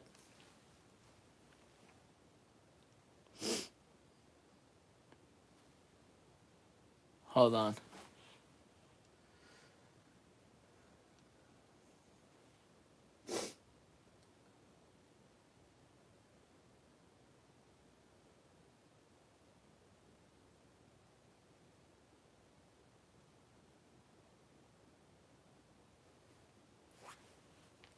Okay, yeah. So like I was telling other artists like a long time ago, um, eventually you kind of have to like you have to find that inspiration within yourself. Like there has to be a point. Like if you're taking your art serious and you want to like find that place, that style of your own, or just find that flow state, you have to look within yourself. Like there has to be a point that you stop looking at the outside and hone in on your true self and yourself, and take control of your voice. Because if you let the outside influence you, it's gonna let you influence you no matter how you look at it. You you kind of you need to have that space to study yourself, be the influencer, not the follower. Exactly. Like at some point you have to take a step back and say that, like, all the people that who inspire me, who have made it great or whatever the case may be, or who are accomplishing things that you want to accomplish, that you are just like them. So it's like you putting them on a pedestal without putting yourself on a pedestal too does you no justice as an artist or a person trying to do something of passionate worthy to yourself. If you continue to put somebody else on a pedestal who's doing something you want to do just as good, then where does that leave you? There's a difference between like admiration, showing admiration to somebody and then putting them on a pedestal, like, and then never showing you that same respect. Because I'll tell you, if it came down to it, they probably wouldn't show you the same respect too, and that's just kind of like reality. So sometimes we have to look at it like that and look at ourselves as like, nah, we're important. You know what I'm saying? Like just like the person that we aspire to be, whether it's their position or you know what I'm saying, or whatever it is in life.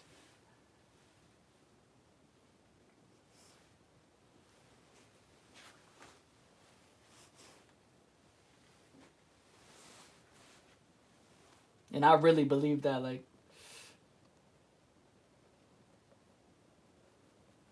and it's okay to be a fan,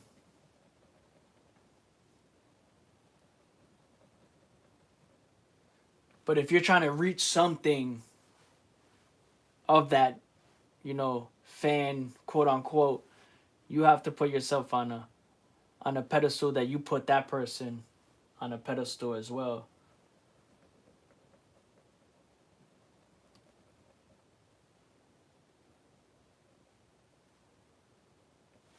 That's just my opinion.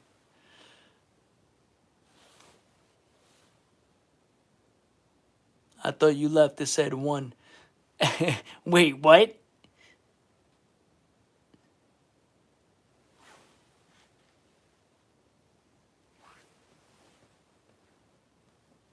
I'm really just flowing with this one. Kind of just like talking through it.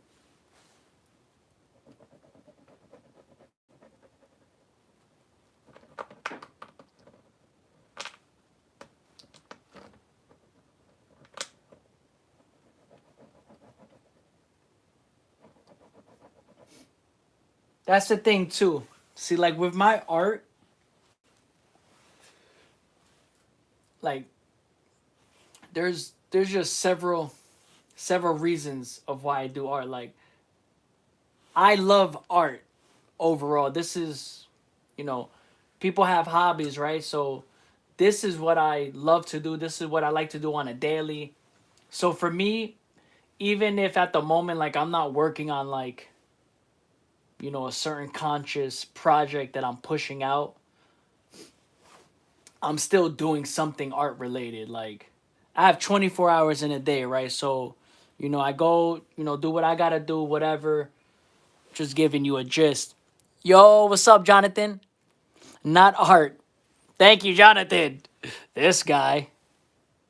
Right, Amina? Like, shout out to Jonathan. Um, Damn. Gotta love him.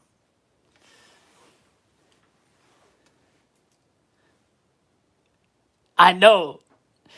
I made a piece. That says not art on the piece itself to to be funny, to amplify those type of, comments in the world.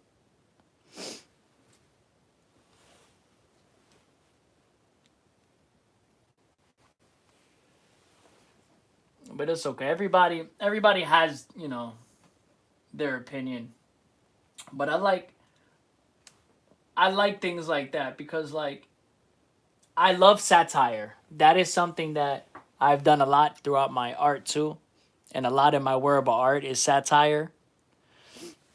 Like but like there's a lot, look, at the end of the day it is what it is. Like I roll with satire. I like that. Like for me it's something that I will put in my art, and I have put that in my art, and I continuously do things like that within my art to play off of the human psychology of people, and the nerve of why people do things or feel the need, to express themselves.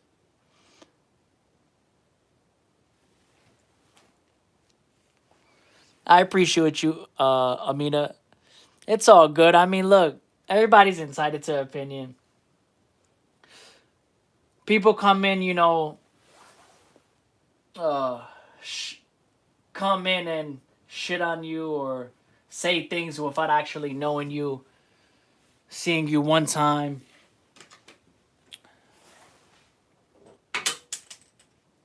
But it's a reflection of themselves at the end of the day.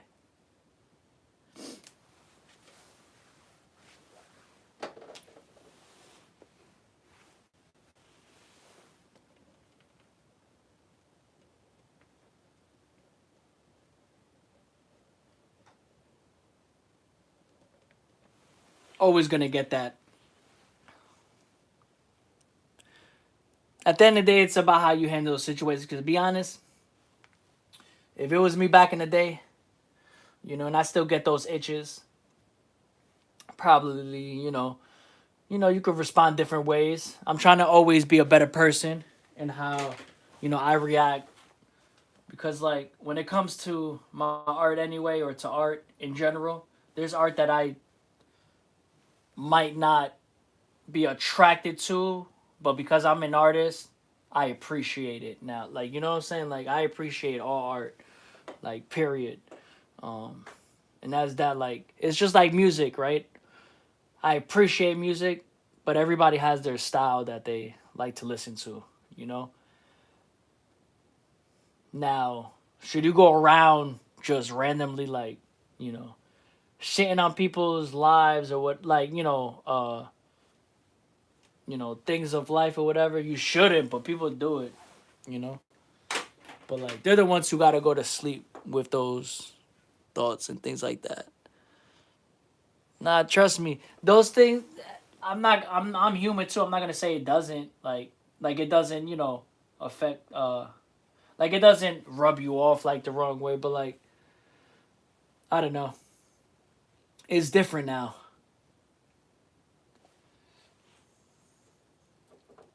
I could obsess over the thought and or just like use it as fuel too.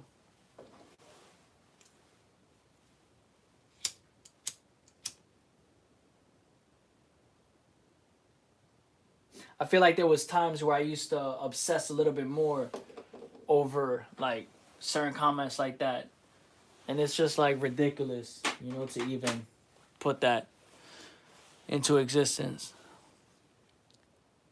Even if I don't myself. Yeah, exactly.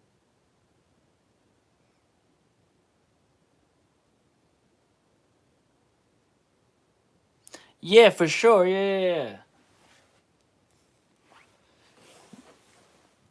Look, I mean, there's criticism, but to me, when it comes to art, I don't know. I mean, you kind of have to judge what the artist is going for. Like, right? There's different styles in art. Like, there's there's realistic, you know, styles that artists go for, and there's a whole bunch of different portrait artists, and every portrait artist is better than the next. I feel like those to me are more moments to judge certain imperfections if the work is put out there saying that this is a perfect eye or this is a perfect mouth. You get what I'm saying? Now you're leaving room for judgment on those aspects of the works. I don't look or create for the perfection. I create based off of my thoughts, you know what I'm saying, and how I want to create it, that's it. Whatever comes out about it, this is just happens to be how I express myself. But I don't put it out there saying like, oh, this is a perfect line. Like, no, bro, like I just made a couple scribbles and then I created how I wanted to create, and this happens to be who I am, and I amplify it, and now I have thousands of works that just represent Della Soul Child. At the end of the day, people gonna hate, and people gonna love,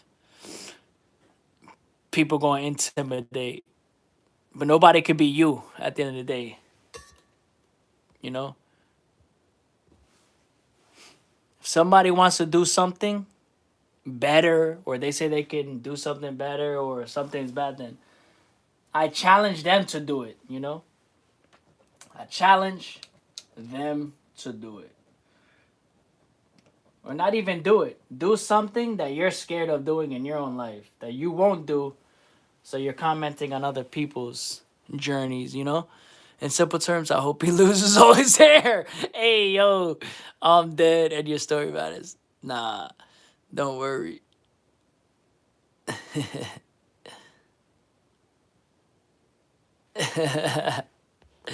Chill. That's funny.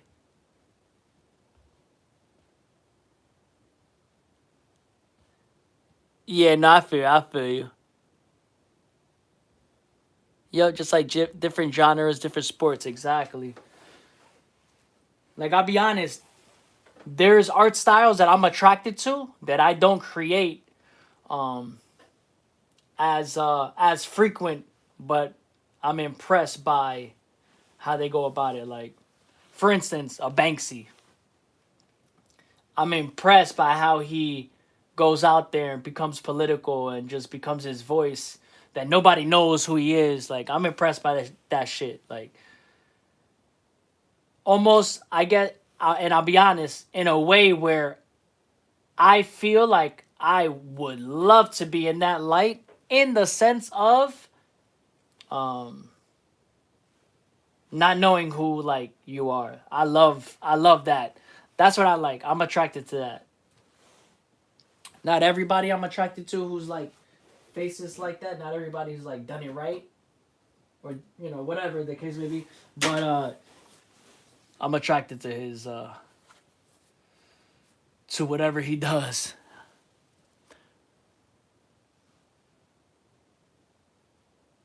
So my theory is Banksy is a group.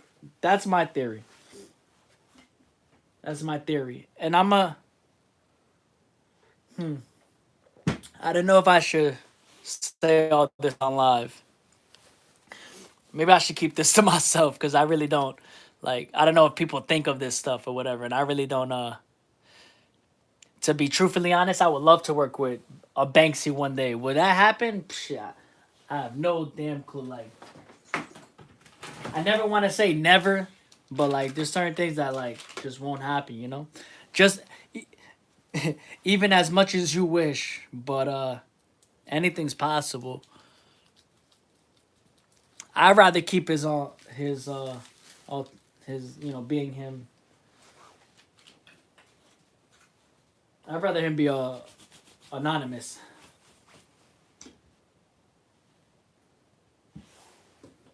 I kind of want to know, but to be honest, I do feel like it is a group though. There's no way it's one person, bro. There's no possible way.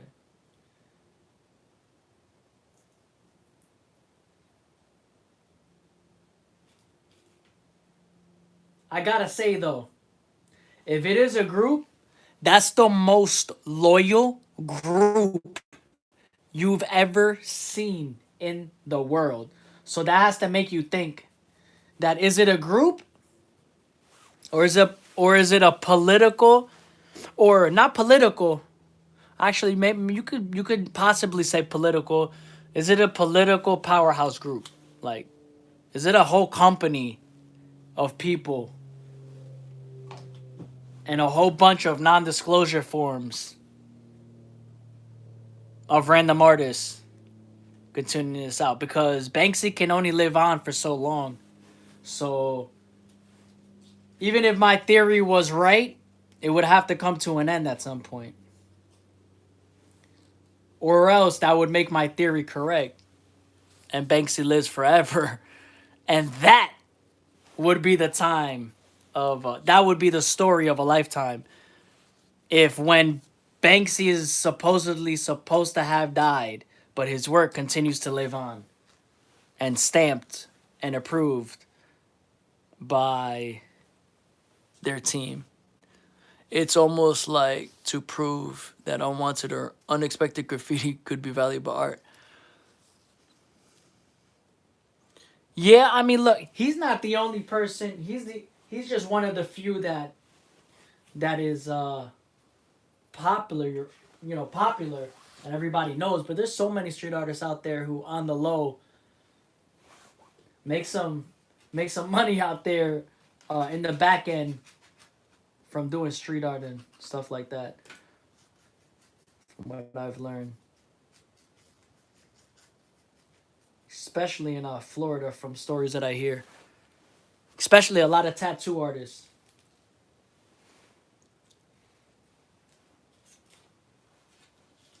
But I don't know. Almost every good graffiti artist has gotten caught somewhere or the other. So this one is tricky.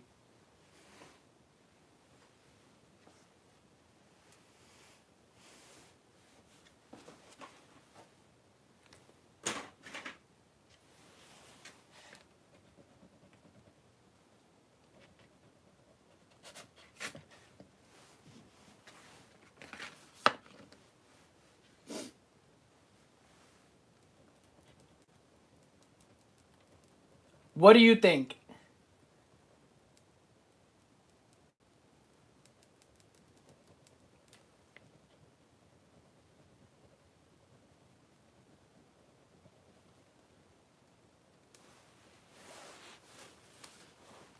I think we all could be wrong, and he's just right there.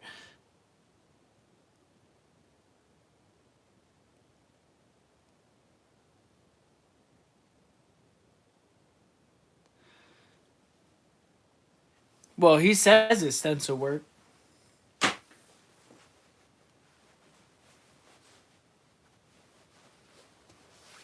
They say it's stencil work, most of it.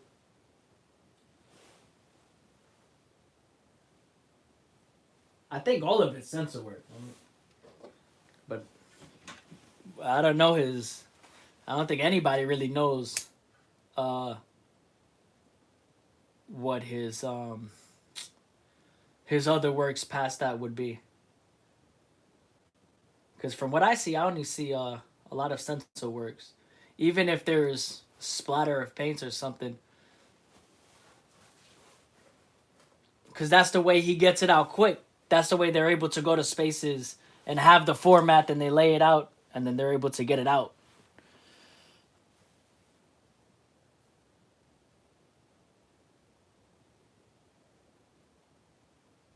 Huh?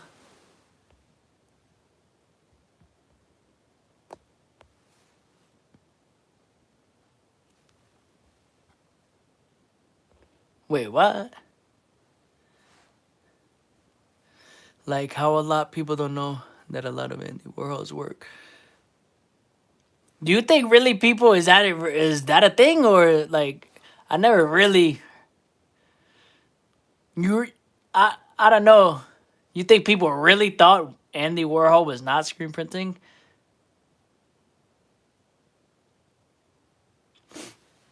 Like I don't know. I don't feel like that was like a maybe in the short beginning.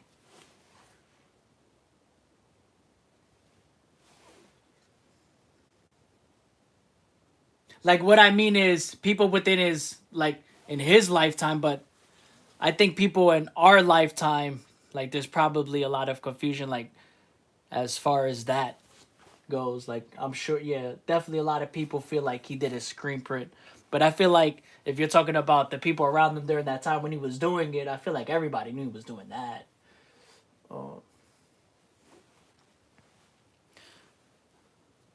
it's just funny how they try to attack his work now when he's dead, and they sue him for or sued his estate for using a photograph and doing a screen print or something of that photograph. I think he won the case, maybe or maybe not. I forget. I forget the whole copyright case. Don't quote me.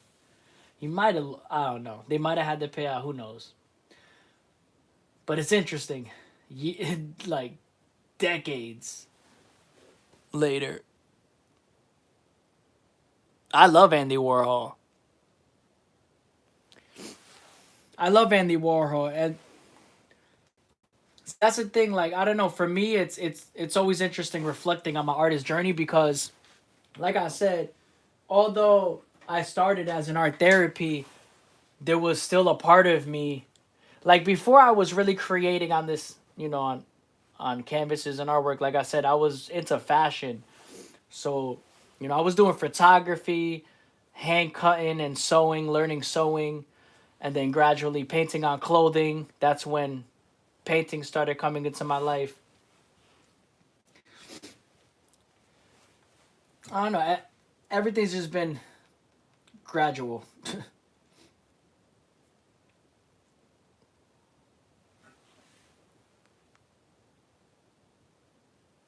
Like, what was I gonna say? So, in the sense of when I first started, I always had this thing in the back of my head where I wanted a recognizable style, right? This is how I wanted to get out that thought. So I had I wanted a recognizable style like an Andy Warhol, like a Picasso, right? So it's like in the back of my mind, even when I was doing this art therapy, there was just a part of me because I was already creating clothing and doing things within like the design, within the fashion world or whatever you want to call it.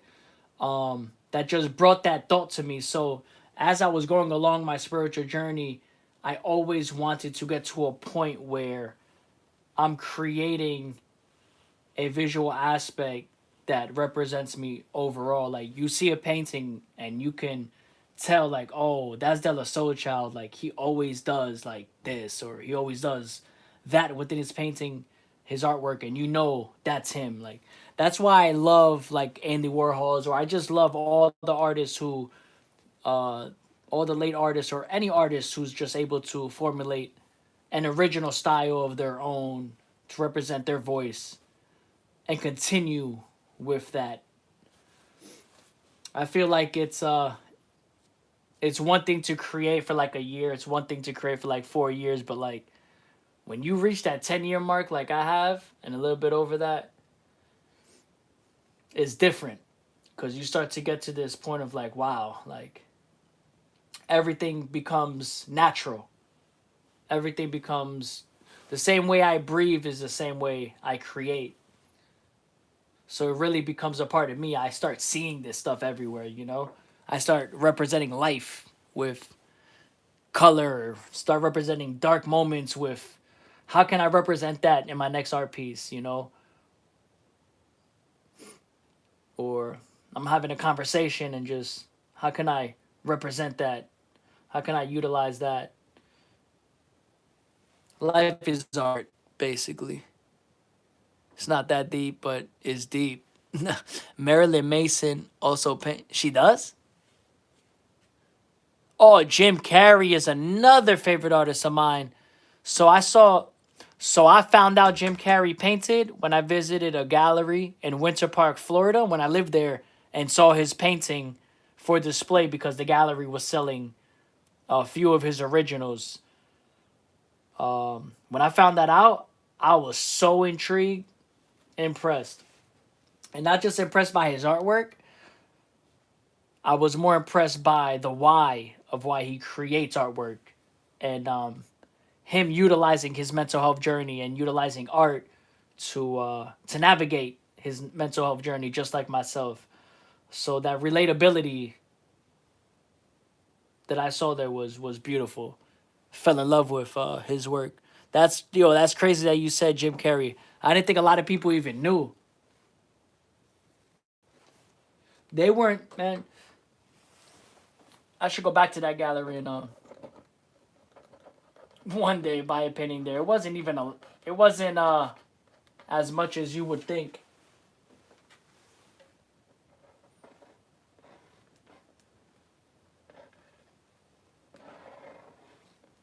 If I'm not mistaken, it could have been in the couple hundreds, just for.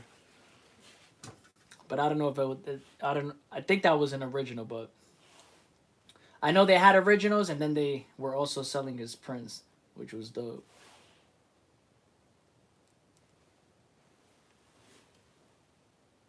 Nah, he's a legend. He's a legend. I feel like the reason he does anything, like the reason he does comedy, is to get away from, you know, his from those dark moments, and I love that. Just like a lot of comedians or most comedians, they they use those moments in life to laugh at and to bring satire to. That's why I said, like, you know, when somebody came in here and said not art, whatever, like, you think it's not art, but it's gonna make a nice art piece when I make another art and put not art on it, and it represents what they said, and now it's part of my journey, you know.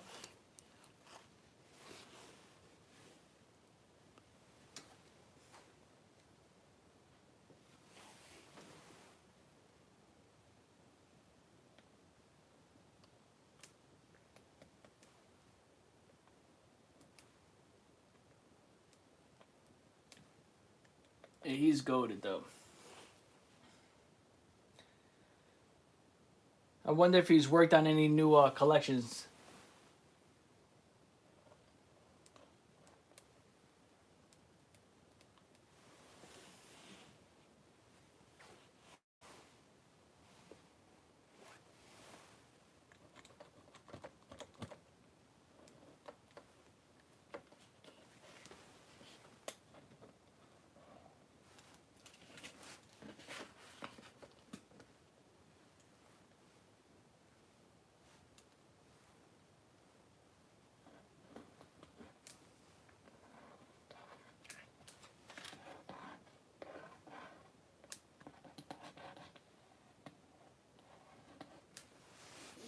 I'm running out of black.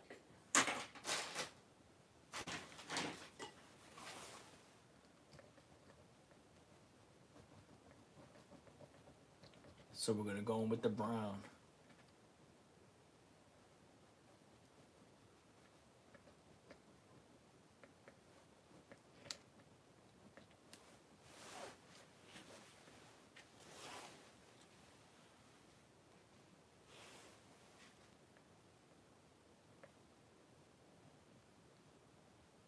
So what made you start creating?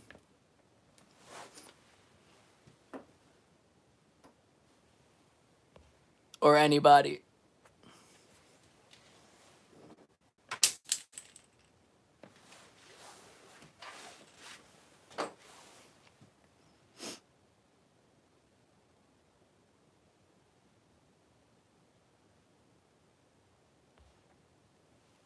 No problem, Amina. I appreciate you tuning in.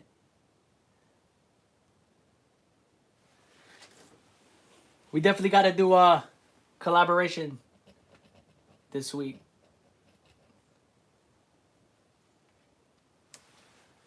So you could be part of the art journey.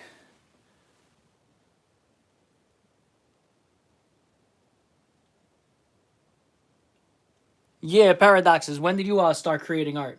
Amina, you said you don't create art, right?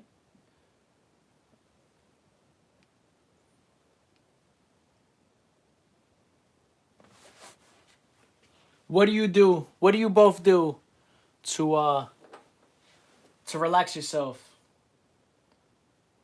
Like, what's your go-to to get out your stress? Like, what's your therapy?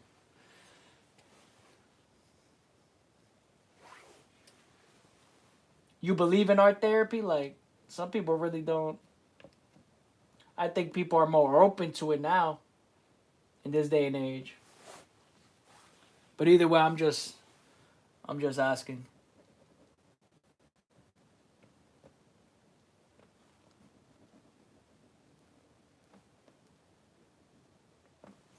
Oh wait, you live in a barn, Amina? How you gonna hit the hay? I started drawing after my. Mm.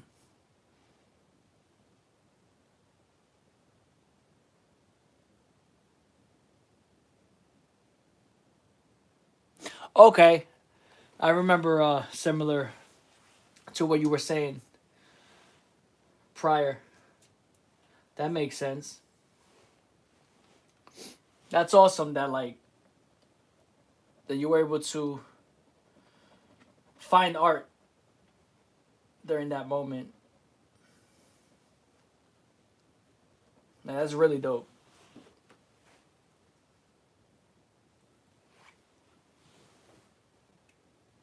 Like you don't always have, and that's the thing too. Like in general, art can really be an art therapy for so many people. You don't have to create art to be the next Picasso. You know, you don't have to create art to show people your art either.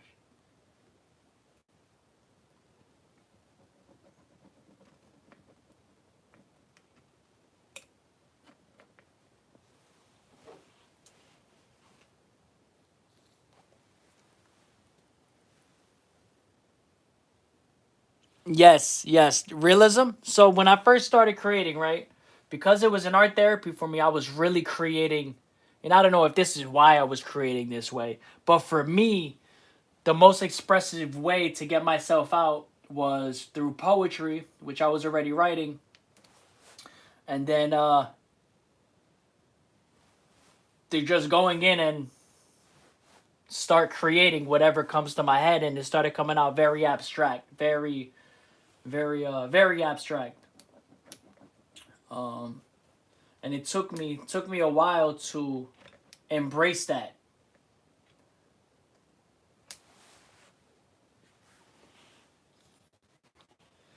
And that actually what helped me was understanding more about the art world, you know, and understanding more about art styles, and that's kind of what brought me back a little bit more to staying true to who I am and allowing myself to be open always, of course, but not shying away from your natural self, you know. I feel like when you go against your natural self, it's harder to find new places to expand from. When you move towards your natural self, it's easier to expand from because you're allowing yourself to move within that flow state.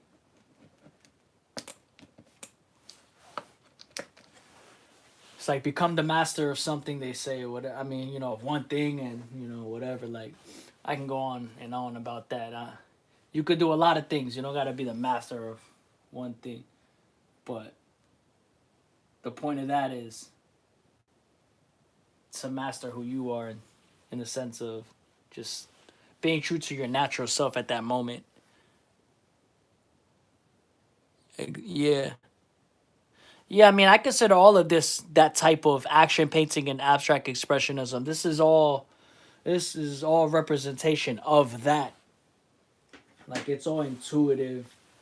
Um, like I say, it's intuitive yet conscious, creating. Uh, for me, at least.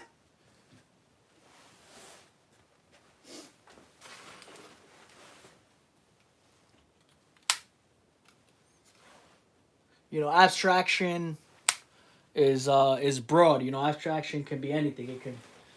Abstraction is this. It could just be abstraction, different paints everywhere, different motions, or whatever the case may be. But that's why I describe my work as a poetic expressionism, to amplify the voice of it and the real time emotions that go along with it.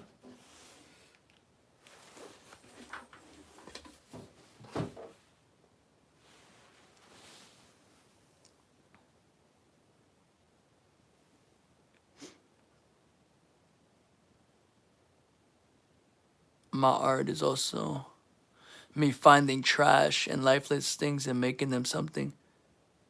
Yes, 100%.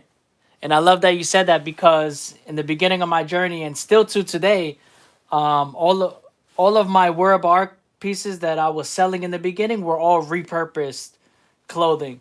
So everything happens for a reason, Amina, and that's why you tuned in, because we have the same mind. Like, this is repurposed. Look, I think I'm lying. It's all documented. There's some on Instagram you could look up. It's all repurposed clothing. So it's funny because, like, that's a big, that's a big part of my process as well. I have a couple pieces up here that are from wood panels that I found in the garbage and I painted on and repurposed those. Like, I love that type of art.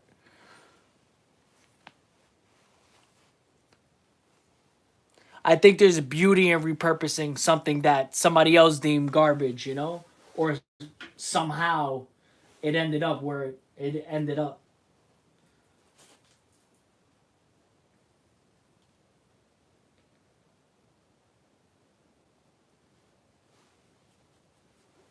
That's the thing. Like, art doesn't always have to mean something so deep. Sometimes I just create art for the beauty of that art. But I always try to bring it back to my overall vision, at least now, as I continue.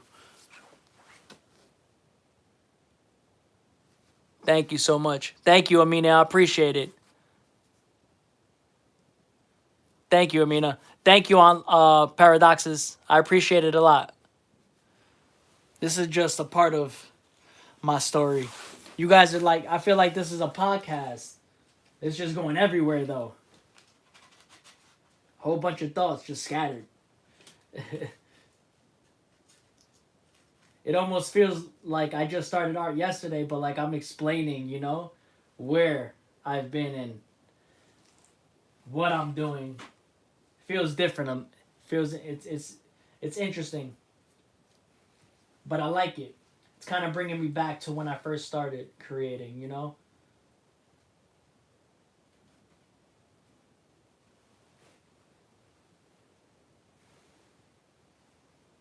Like, you guys just met me, so along along a long artist journey of mine. So it's like it's interesting to explain to you guys where I've been and where I'm going, or what I plan to do, or what I continue to do, and for you guys to see this process and understand more of why I do it is beautiful. It's definitely a different experience for me. 100%. And I'm trying my best, to amplify that and to be better at that, to be more intentional, because I truly appreciate everybody who appreciates my work. Like, if nobody ever sees my work, there's no me anymore. Like, there's no any more ongoing journey of what I want within my journey, right? Kind of ends there. The art doesn't end. So I appreciate you guys.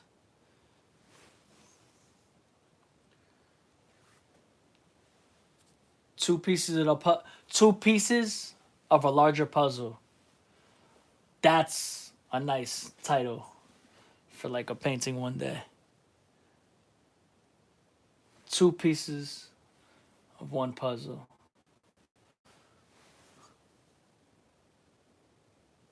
Now I dance, I do sketch in my free time. That's dope. That's dope. Yeah, excuse me, if sometimes, like, I'm going around, I'm trying to formulate my thoughts as best as I can, as you're asking me, and me trying to be as, I might get certain dates mixed up, but like I said, eventually, like, my plan is to really have everything coherently written out to where, for anybody who really wants to dig deeper into my journey can. But I love talking about it as well, and just being, honest as best as I can. I feel like for me, it's what's it called? Is being as honest as I feel I'm ready at that moment to be. Like, does this matter at this moment? Am I ready for this part of my story at this moment?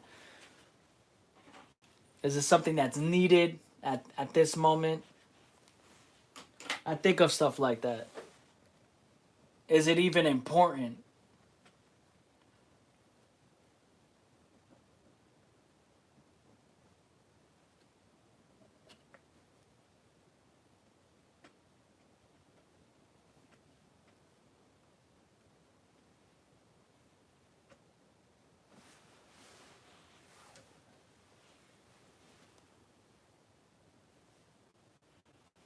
I appreciate the love, guys. I hope you guys have a good night.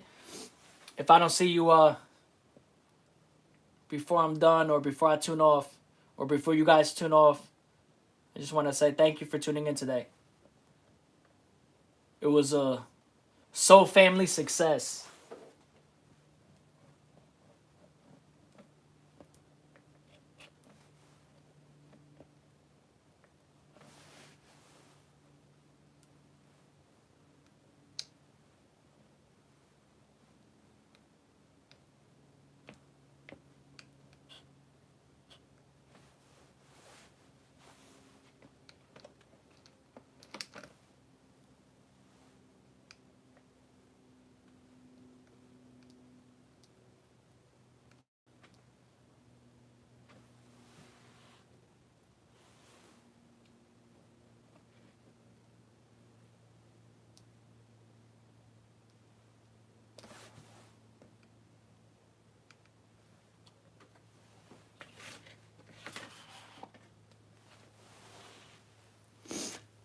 Thank you for streaming and speaking with us as your creator. Thank you for allowing me and actually listening, Paradoxes. I appreciate you. I enjoyed this live so much. I would definitely tune in tomorrow night. I'll look forward to posting in the morning. You're a great person, artist. Thank you so much, Amina. I'm trying my best, along this journey. So I appreciate you giving me a chance and giving my art a chance. That's all I can ask for. And as the promise I make to myself to, try to be a better individual, I hope that I can, continue to be a better me through my art. Because in the end, that's better for me and everybody else who appreciates my art.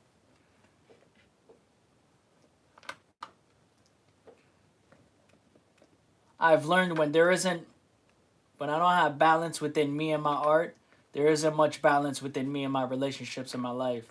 So to keep that balance, to keep that focus, to keep that love, is to keep that love of what is art. So I'm able to appreciate everything else for what the moments are. Because another side of me feels like it's drifting away. You gotta imagine like having a piece of your heart connected to you, feeling like it's drifting. It's not the easiest to keep connections, you know? So I appreciate you guys. Thank you. Holla at me, but yeah, so you could take the hair off. We could send a crocodile. I'm definitely calling Amina because she got some voodoo doll.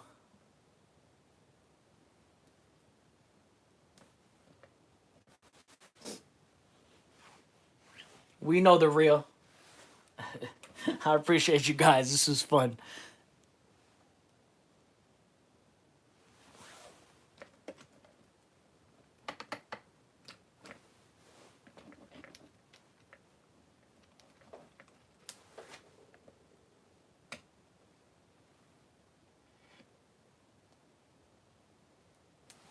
Hope you guys have a good night. I'm gonna finish this one off on live most likely, and then yeah, I'll be finishing this off, and it'll be available at the end to watch for everybody else. I'll post a finished piece as well later on today. During this week, let's go. During this week, Amina.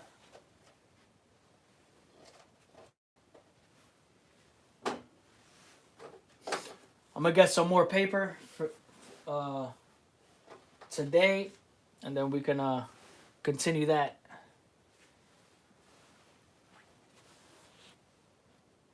This even got a burnt mark right there.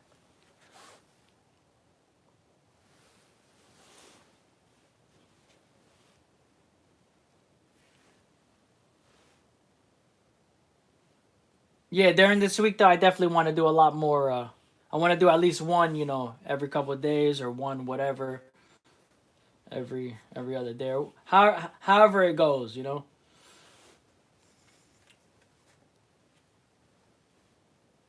And then we'll push those out, and then you know while I'm creating stuff or whatever, we'll see.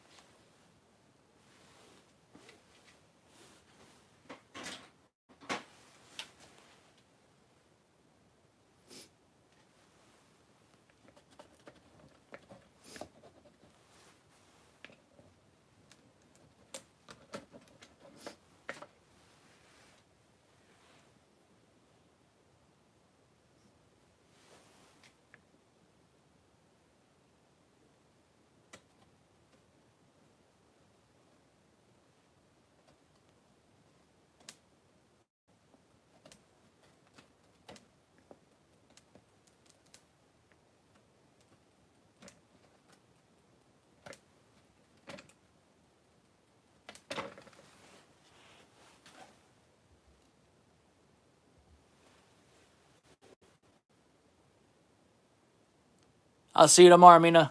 Have a great night and a great morning at the same time. It's a good balance. It's a good balanced breakfast. And eat your hay.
Thank you, Amina. I sure will.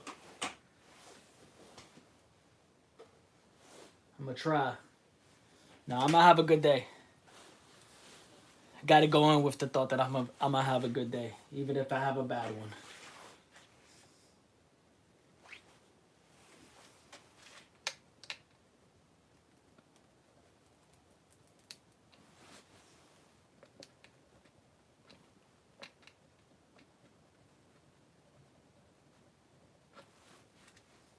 Can you be a realist and then a determinist at the same time?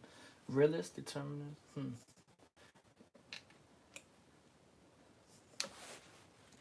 I don't even think that makes sense, actually. I know what I want to say, but I don't know how to say it yet, so let me shut up.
Whoa, what am I doing? I gotta make y'all moderators. Hold up.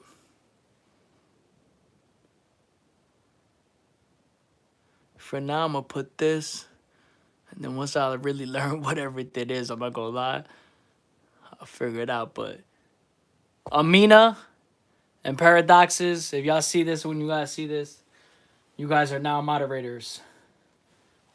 Whenever you tune in,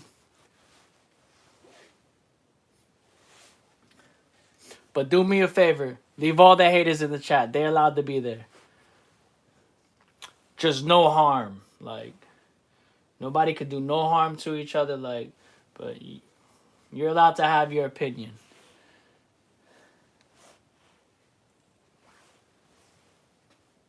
But you can't be hateful to others.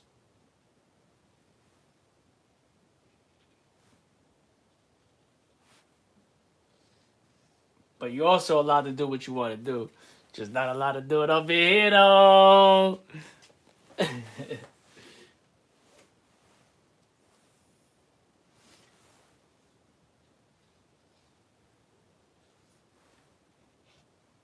That goes against my whole art practice. So I can't try not to allow, you know? The beauty of life, too, that you can't control everything. I appreciate everybody who's tuned in and who's tuning in. If you haven't already, please subscribe to continue to experience a living artist journey. Promise to make it your worthwhile along the way.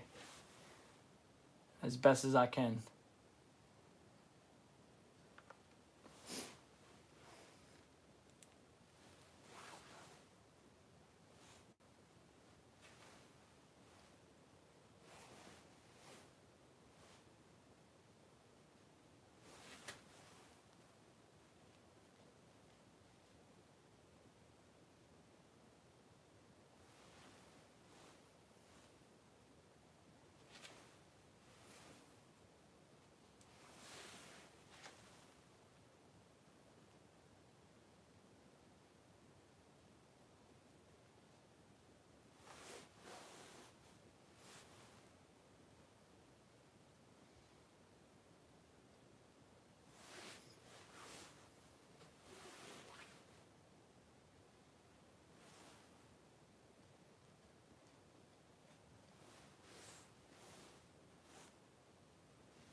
How you doing, guys? Appreciate everybody tuning in.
Just connecting the pieces.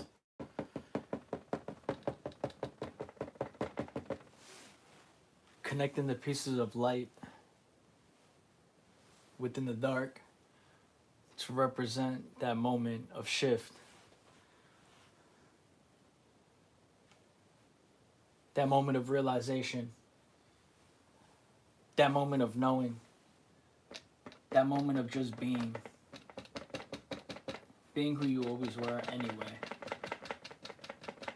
But takes no effort.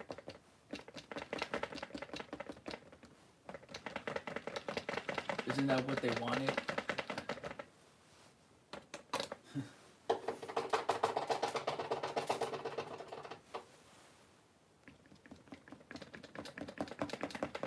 Doesn't really matter what they wanted. It's never mattered. It's only mattered.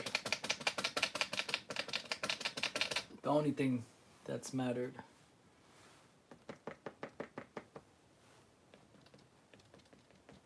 has been to just be. Do what you want. See as you see, be as you be.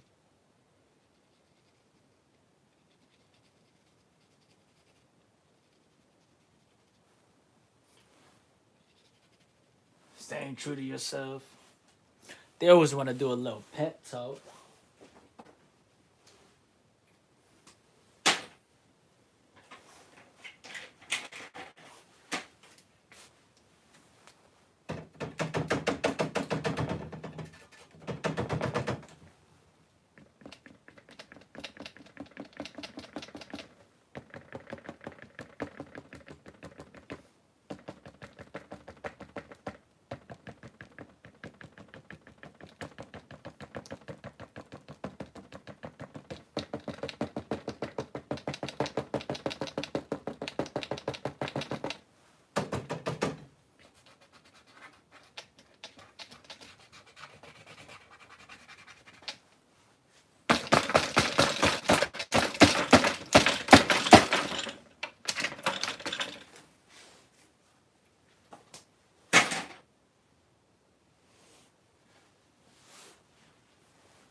Appreciate everybody tuning in.